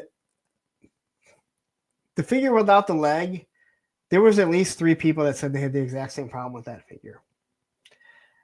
The hands, I had numerous people say, and I don't know if it was that figure, but they said I had the same issue with the hands. And to me, that's making excuses for a company. A budget figure, to me, they should still be made the same quality. Maybe not the same quality, but they should still be made with decent, durable quality. Those legs just came right off, and there was no keeping them on it. So I'm glad you're here because I don't like saying things. I don't like people saying, hey, he said this behind my back. I don't fucking do that shit. I may say shit, and it may not be directly to your face, but it's out there in the open where you can, go back and watch it and everything. Wait, what is this? Graf says he likes to do recreational sports when not trying to take over the world. Recreational sports when I don't know what the fuck that means. There was probably an actual fucking thing going on. Oh, sorry. Graf says just put snow job skis on Nemesis and Forster's feet. Problem solved. All right. And tech, yeah, again, and I will readily admit, sometimes in text and obviously posts, they don't come off the way you wanted them to. God knows I have said and typed the wrong things that piss people off, and it's not what I meant. It's not how I wanted to put it out, but it's how it got worded. And obviously talking to somebody back and forth, they can hear exactly what you mean and how you meant it to come off. So, but I can't, it turned me off the Joy Toy. I'm not, and that the one with the hands, that was the third one that I bought. I bought two at the same time. I said, I'll give it another chance. And the struggle that I had with getting that hand off, to the point I had to cut it off just so I could have the right hand on it. Yeah, it pissed me off. And then somebody gifted me a Warhammer because they gifted me a Warhammer because they wanted me to see. And he was absolutely correct. That was that figure had a completely different feel. But I just don't think that's acceptable. No tech, and again, I didn't know if you were or not, but I knew that you were here, and I don't think any. Again, I know people hate watch, which I don't understand because I don't have the time or the effort to want to watch someone for 3+ hours that I don't like. And again, the fact that I had seen you here, and I don't think he'd be watching at all if he was just someone that came across it. So yeah. But I was kind of put off by that at first. I'm just like, I don't really get that. But I get some of these, and again, I've done the whole, I've done the whole angry comments. It's something like this one here. And it's not a mean post towards me, but it was, hey man, I managed to fix my Savage Crucibles by drilling and gluing magnets in its feet. Work like a charm. I'll reiterate, we shouldn't have to fix things. I've talked to Tony about it before, and Tony a lot of times would just be like, yeah, I don't really care because I'm gonna change that anyway. But Tony would be the first one to say, but we shouldn't have to. I'm like, that's the whole point. Not all of us are customizers. I'm not a customizer. Not everyone is going to go automatically and start painting stuff and throwing gridiron on it or changing a head, like different things like that, right? It should be acceptable when you buy it. $25, $45, $100, it doesn't really matter. So it's nice that he was able to, it's nice that he said, hey, I was able to fix that. We shouldn't have to go through that to make feet that stand up. With that said, Savage Crucible said they are sending out new feet to everyone, and that's awesome. But it still doesn't change the fact that it made what should have been one of the figures of the year, because the sculpt is amazing, the paint is awesome, the way it articulates. It should be in my top 10, but it's in my top 6 most disappointing figures. I shouldn't have to fix, especially something like that. Like, the figures will not stand. Go back. You want to see something funny? Go back and watch my Joe Fest walkthrough. And when I get to the Savage Crucibles booth and I talk to the owner, and then I'm just kind of walking, and him and I had a discussion the day before about the whole how I acted on. He wasn't too happy. He wasn't too thrilled with how I felt about the Savage Crucible at the end. I was pissed. That video is very. It shows very much how pissed off I was. I forgot that I was that mad. But you guys didn't see me struggle for like a half hour trying to get the stuff on the Productive Susan to spin around, and they kept falling over and over and over. But yeah. And as we talked it out, we kind of had a laugh as I'm walking. The one guy's trying to pose the fucking figure, and he fucking falls over like on camera. And I'm like, dude, like, you can't make that shit up. You can't make this shit up. But yeah. Spirit. Well, the only Spirit that came out was that Mad Marauders. Or was it Night Force? Which one came out?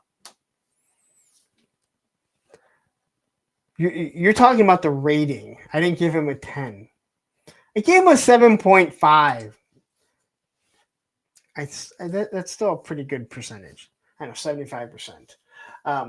That's passing. That's a solid C. And I don't think that's a bad. It's not a bad figure. It just wasn't an 8, 9, or 10. And if you think it is, awesome. That's what made me laugh about, like, when people were telling me that I was wrong about my top 10 video. Like, how can I be wrong about my opinion? I think what makes me laugh even more when I do like the top 10 and people tell me what I'm wrong about, I'm like, I'm actually showing you what it is. Like, same with my reviews. Like, I'm showing you it. Like, to tell me that I'm wrong when I'm physically showing you everything kind of makes me laugh. And again, like, my opinion is no more valid than your opinion or, you know, Matthew's opinion. Although Matthew thinks his opinion is more valid than everyone else because he tells me ninjas aren't real and Storm Shadow swords are on the wrong side. With that said, I've looked and I cannot find the sword on any other fucking side. God damn it. Matthew, you're right. This is the internet. Your opinion is always wrong. Don't get me wrong. There have been more than enough opinions that I've seen, and I will send it over to people, and I'll be like, what the fuck? But we do see some of those videos where these people are telling you something while they're showing you, and you're like, man, you're literally lying to my face as I'm watching you be wrong. You're doing a video and I'm watching you be wrong, but you're telling me that this is what it does. And it's like, no, it doesn't. No, it's not.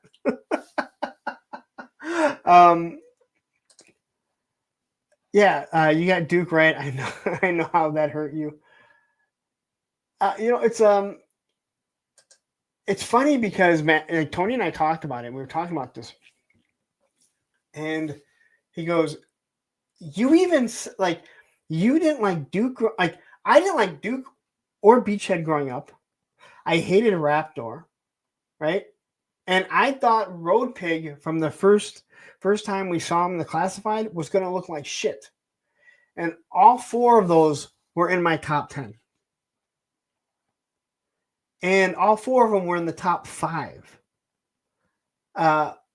So anyone that says like I'm influenced by, my childhood or whatever, like that is so far from the truth. And then I had someone said Raptor, really? I'm like, I even explained to you why Raptor is awesome. And I'm sorry, but that Raptor, if that was the Raptor that came out as a kid, everyone would have loved him. No one would have said he was a piece of shit. Nobody would have told you that he was a piece of shit.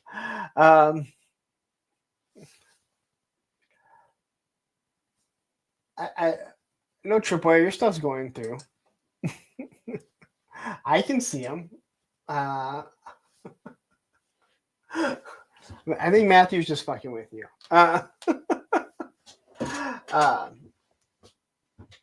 Yes, there was so there were a few people. Once again, when you say nobody did, and Allison knows this.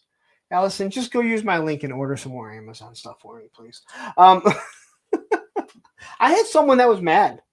There is someone, if you go through the comments on the Raptor video, there is someone that basically told me, this is funny. I don't know if I talked about this here. He told me that us old guys need to stop doing this, that we had our time and stop trying to get them to update these figures. That he loved Raptor, and that if they made Raptor the way that he was, he'd be way better than what he is now, and that we had our time. And I'm thinking, that means you had your time also. It didn't make a lot of sense. There were so many contradictions in what he said, and I know, like, I put it in our mod chat, and both Matthew and Ed were like, "What the fuck is this guy talking about?" But if you go back to the Raptor comments, like, you'll see it, and he's not very happy that I like how Raptor has been updated, and that he feels they shouldn't have updated him, and because of that, they ruined him. I'm like, yeah, don't worry.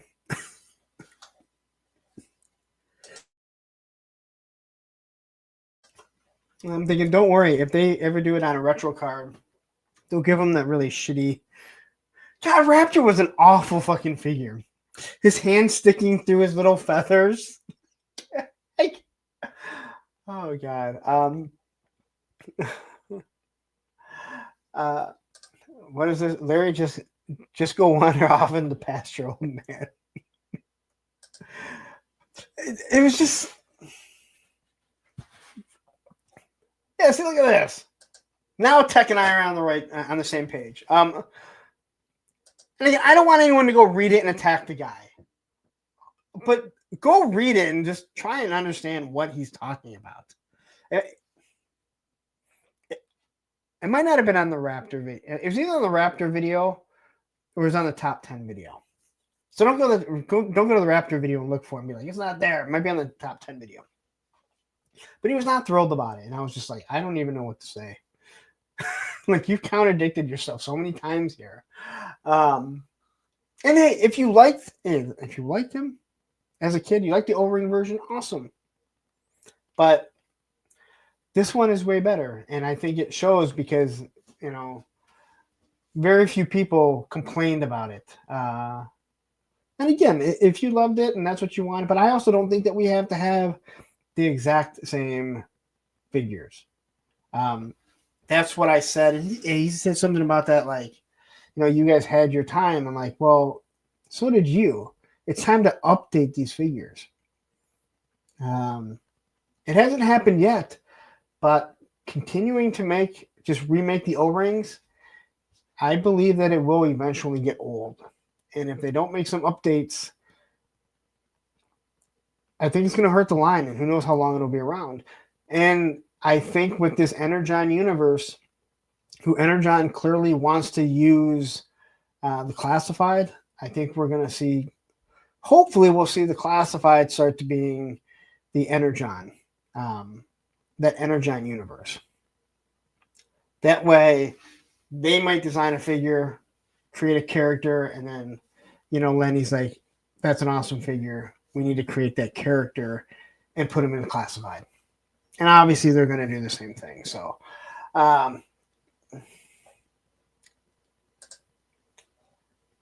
yeah, Spec says some figures benefit from updates. Some are nice with a little more classic. I agree with you.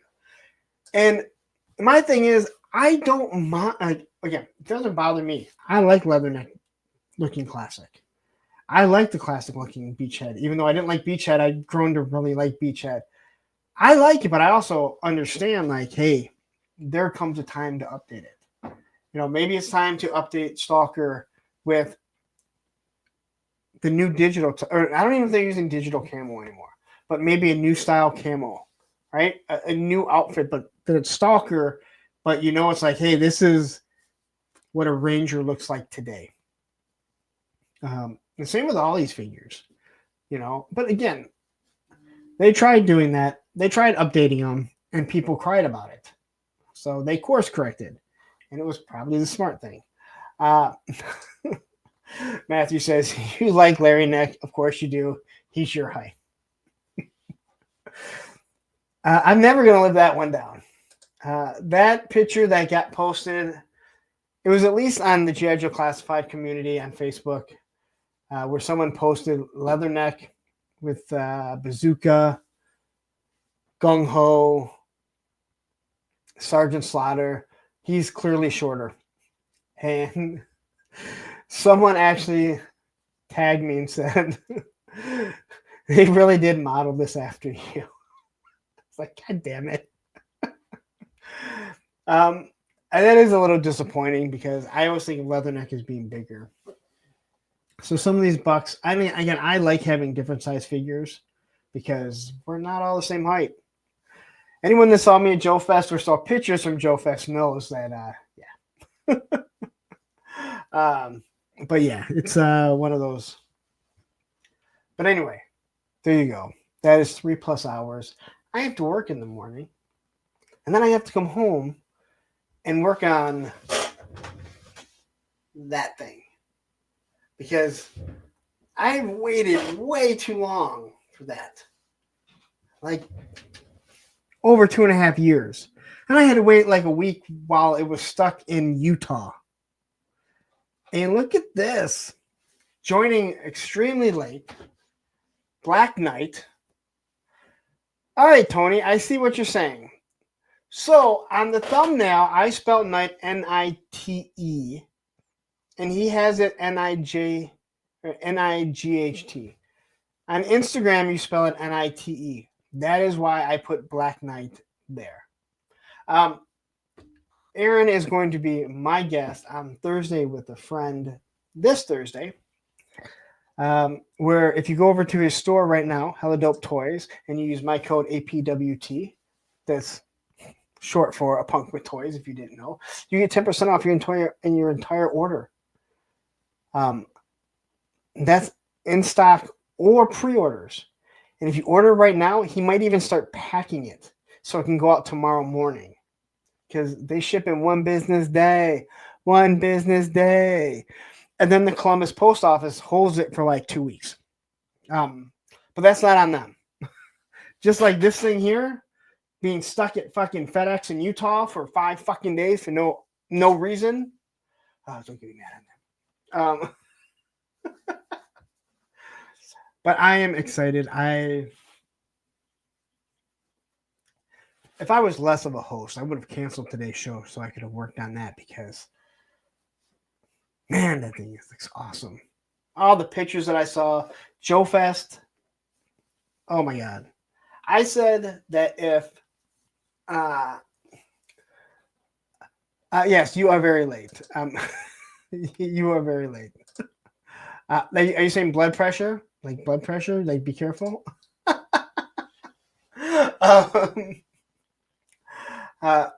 I said before that if I knew when this thing went up for, well, I ordered on the backer kit. That's why I got it so late. If anyone from Skeletron is watching, I want to say this. You guys did the Kickstarter, and it was very successful. I mean, extremely successful. And then you did the backer kit, and that is when I ordered it. You guys shipped everything out in the order that people backed it. I believe that is correct. And I want to say congrats to you. As much as I would have loved to have been the first to get it, I ordered it on the backer kit, and I should have been one of the people later to get it. And the people that first backed it, even though they didn't get charged for it, they were the first people that believed in you. And I can't say any more than what I am now that I appreciate that you did something like that. Because we've talked about it with the Four Horsemen. And there are people that order the Figura Obscura or whatever, the moment it drops, and they're like the last people to get it. And that money comes out of their bank account right away. The HasLab, I know I back mine right away, and I get mine almost always last. And I get it. I'm in Michigan, so if it ships from California out, but why aren't they? And logistically, it's probably way harder. Although they're just printing it up.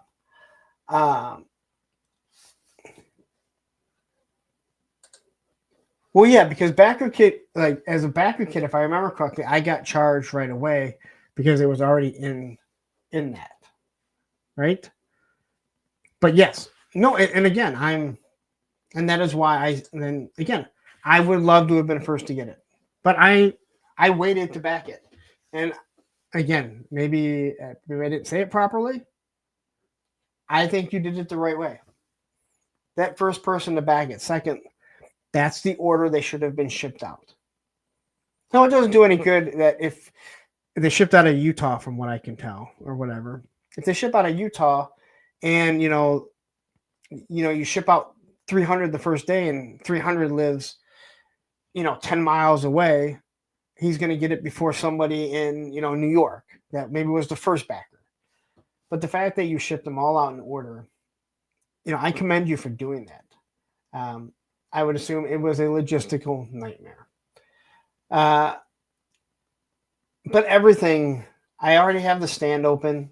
I just couldn't wait. I was acting like I had my stealth Robo Skull on it. That's why you couldn't see it. But even the stuff you've packed in there, and I am so excited to really get this thing open. And I also want to say this. I know a lot of people, not a lot, I think all the people that did it on the Kickstarter, they gave them bonuses, whether it be, I don't know if everyone is getting the glow in the dark stickers with the special edition. That's one I have. But there were certain things that you gave to the people that backed it. I think that's great because that is truly showing what a special community you are. That it's a special community and we should all get to know it.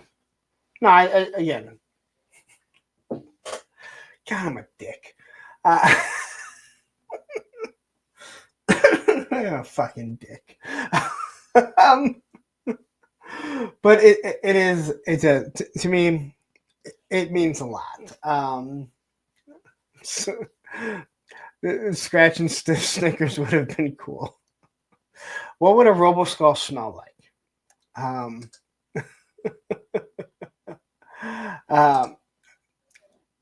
Toy Optics says, yeah, I knew it, but never dove into it. It's very cool, but it's an easy pass for me since space is a premium luxury. Oh, yeah, so that's what I was saying. Thank you. If I would have known that Hasbro was going to make a Hiss, Stinger, Vamp, Dragonfly, Rattler, the soon-to-come, what the fuck is one that's coming? All Striker. I would have never backed this Kickstarter. And I would have regretted it seeing it at Joe Fest. Because seeing it at Joe Fest, now don't get me wrong, they do a wonderful job of the way they light it and everything and how it is a glorious looking thing. And I can't wait to really get it open and see it myself. I think people may be a little too glowing on it, but I mean, I'm going to have a hard time believing that I can be better than that Dragonfly. But I don't need it to be better because I have both of them. And that's all I care about. What I know is that I can make it fight my HasLab Sky Striker, or I can make it fight my HasLab Dragonfly. Either way, it's a win-win for me. Not when it comes to space, though. Not when it comes to space. I can't, yeah. It's a lose-lose for me. Let's just say this Rattler here. This punk has to figure out something about space soon because it's becoming a huge problem really quickly. Are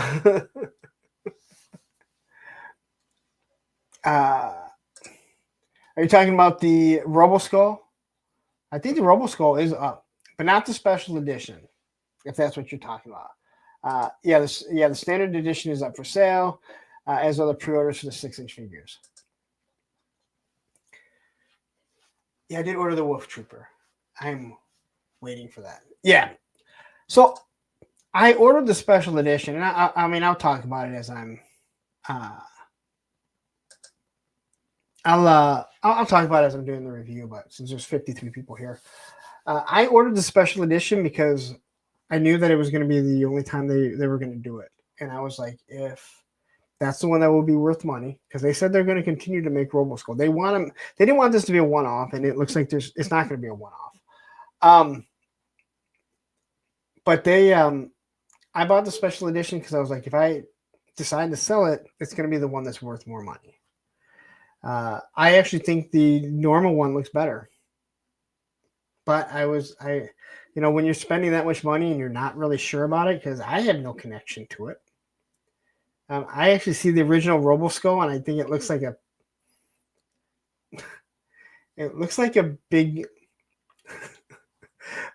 a wax skull. That's what the original Roboskull looks like.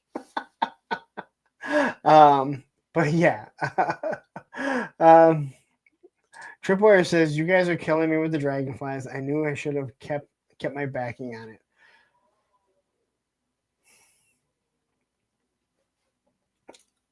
To everyone that has the dragonfly, just quickly, do you think it came out better than you were expecting? Because I think it's better than what I was expecting. And I was expecting it to be good. I think it came out better than I had expected. I don't think that's going to make you feel any better, Tripwire. I think it's going to make you feel any better. Johnny says, dig another basement under your basement. There's videos on YouTube how to do it. I might be able to do that in a townhouse without them knowing. Tripwire says, Punk, you buy the HasLabs and I'll keep them at my house for you. Oh no, I'll find room. I will eventually kick the boy out. Spec says, I'm going to start replacing kitchen appliances with 1/12 vehicles and see if my wife notices. You just got to get the one. You just got to get the one buyer. Like, all of a sudden, the toaster's gone and the vamp is there. Then it's all on. Next thing you know, the dragonfly is on top of the refrigerator, replacing something decorative that was up there. But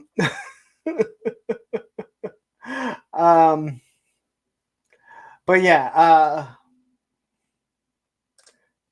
Toy Optics says, I wasn't super hyped on the dragonfly, and I fucking love it. Graph, heck yeah, Wild Bill 2. Yeah, Wild Bill is a great looking figure. That buck is amazing. Gun Buddy, it was way better than I thought. Great construction. On your breakdown video, you talked about it. How you kind of were expecting the hiss to be as good as it was. And I think you gave it a rating of what you thought, and then you said, like, I wasn't expecting the dragonfly. If I remember correctly how you said it, and then you said I wasn't expecting it to be as good as it is. And yeah, I wanted the dragonfly. If you guys remember the video that I did, that I said it was going to be a dragonfly, but it was for the hiss. And I said, hey, I was right. I was just a year early or whatever. And someone said, I don't know if this guy's ego is that big or something like that. Like, anyway. Yeah, Tripwire, I would just say don't skip out on him again.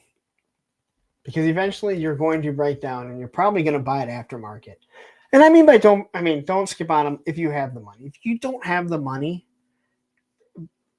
pay your bills first. That's the best advice that I can give someone. Pay your bills first. I've done a pretty good job of making it so this channel pays for my figures now. I'm one of the lucky ones, and I'll say that wholeheartedly. I'm one of the lucky ones that's been able to make that happen. But I'm also not retiring off this. I'm not retiring off this. Bobby says, my only complaint about the Dragonfly would be the seatbelt harness. I wish they would open the side to side instead of having a top and lower piece that you still have to snake your figures to. So Bobby, I'm fine with them being the way they are, overlapping each other. I wish they would have put the main buckle piece, and I talked about this. The main buckle piece, the round silver piece, it should have been on the top piece. That way, if you're taking photography, all you have to do is put it over it. You don't have to put the other one up, or you can put it up and just kind of lay it over it. But because it's on the bottom piece, if you don't snap it together and you're taking pictures inside the cockpit, if you don't snap it together, you can tell that it's not there, and it looks really stupid. Where if it was on the top, you could have just manipulated it and just kind of hung it right over, and no one would have noticed. That's probably my biggest complaint. That it's super hard to pop in. None of the other ones are. The Trouble Bubble isn't.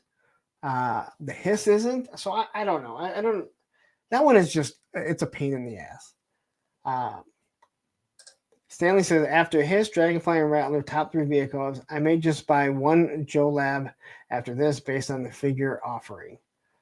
And again, if you don't have the money or you don't think that it's worth it, I don't begrudge anyone, especially for, again, $300 for a toy. Again, these are luxury items, man. And I think most of us understand that. But they are luxury items, but they're just, I love my Vamp and I love the Stinger.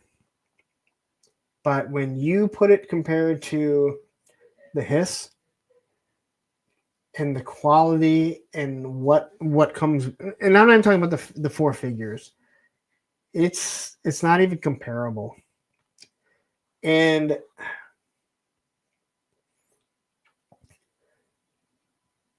I have this weird feeling about I love the Hiss. And I think in many ways, I think it's better than the Dragonfly.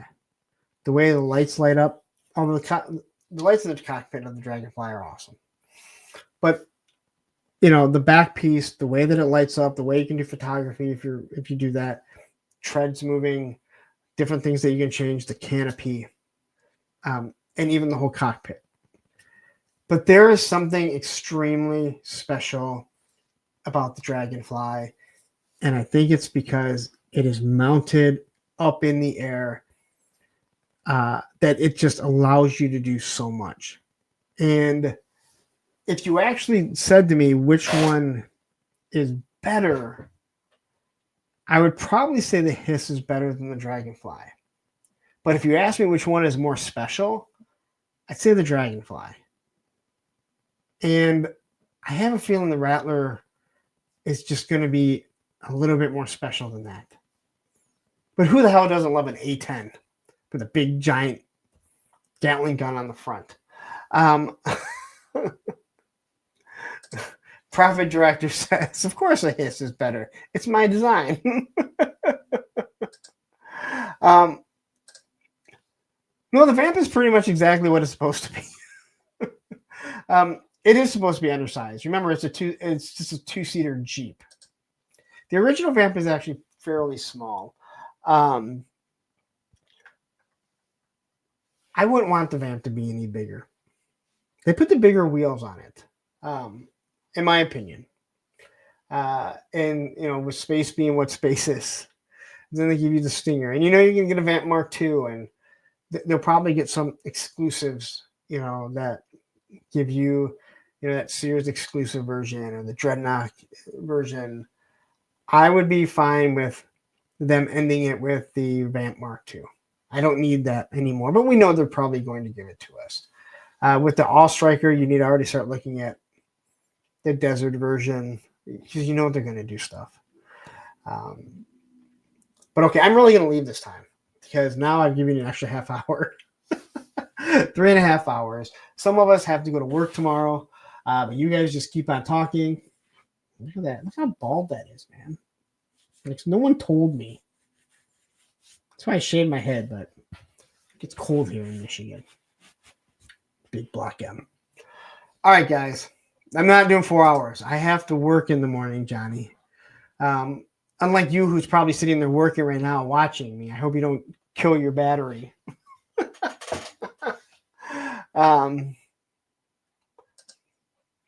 Oh yeah.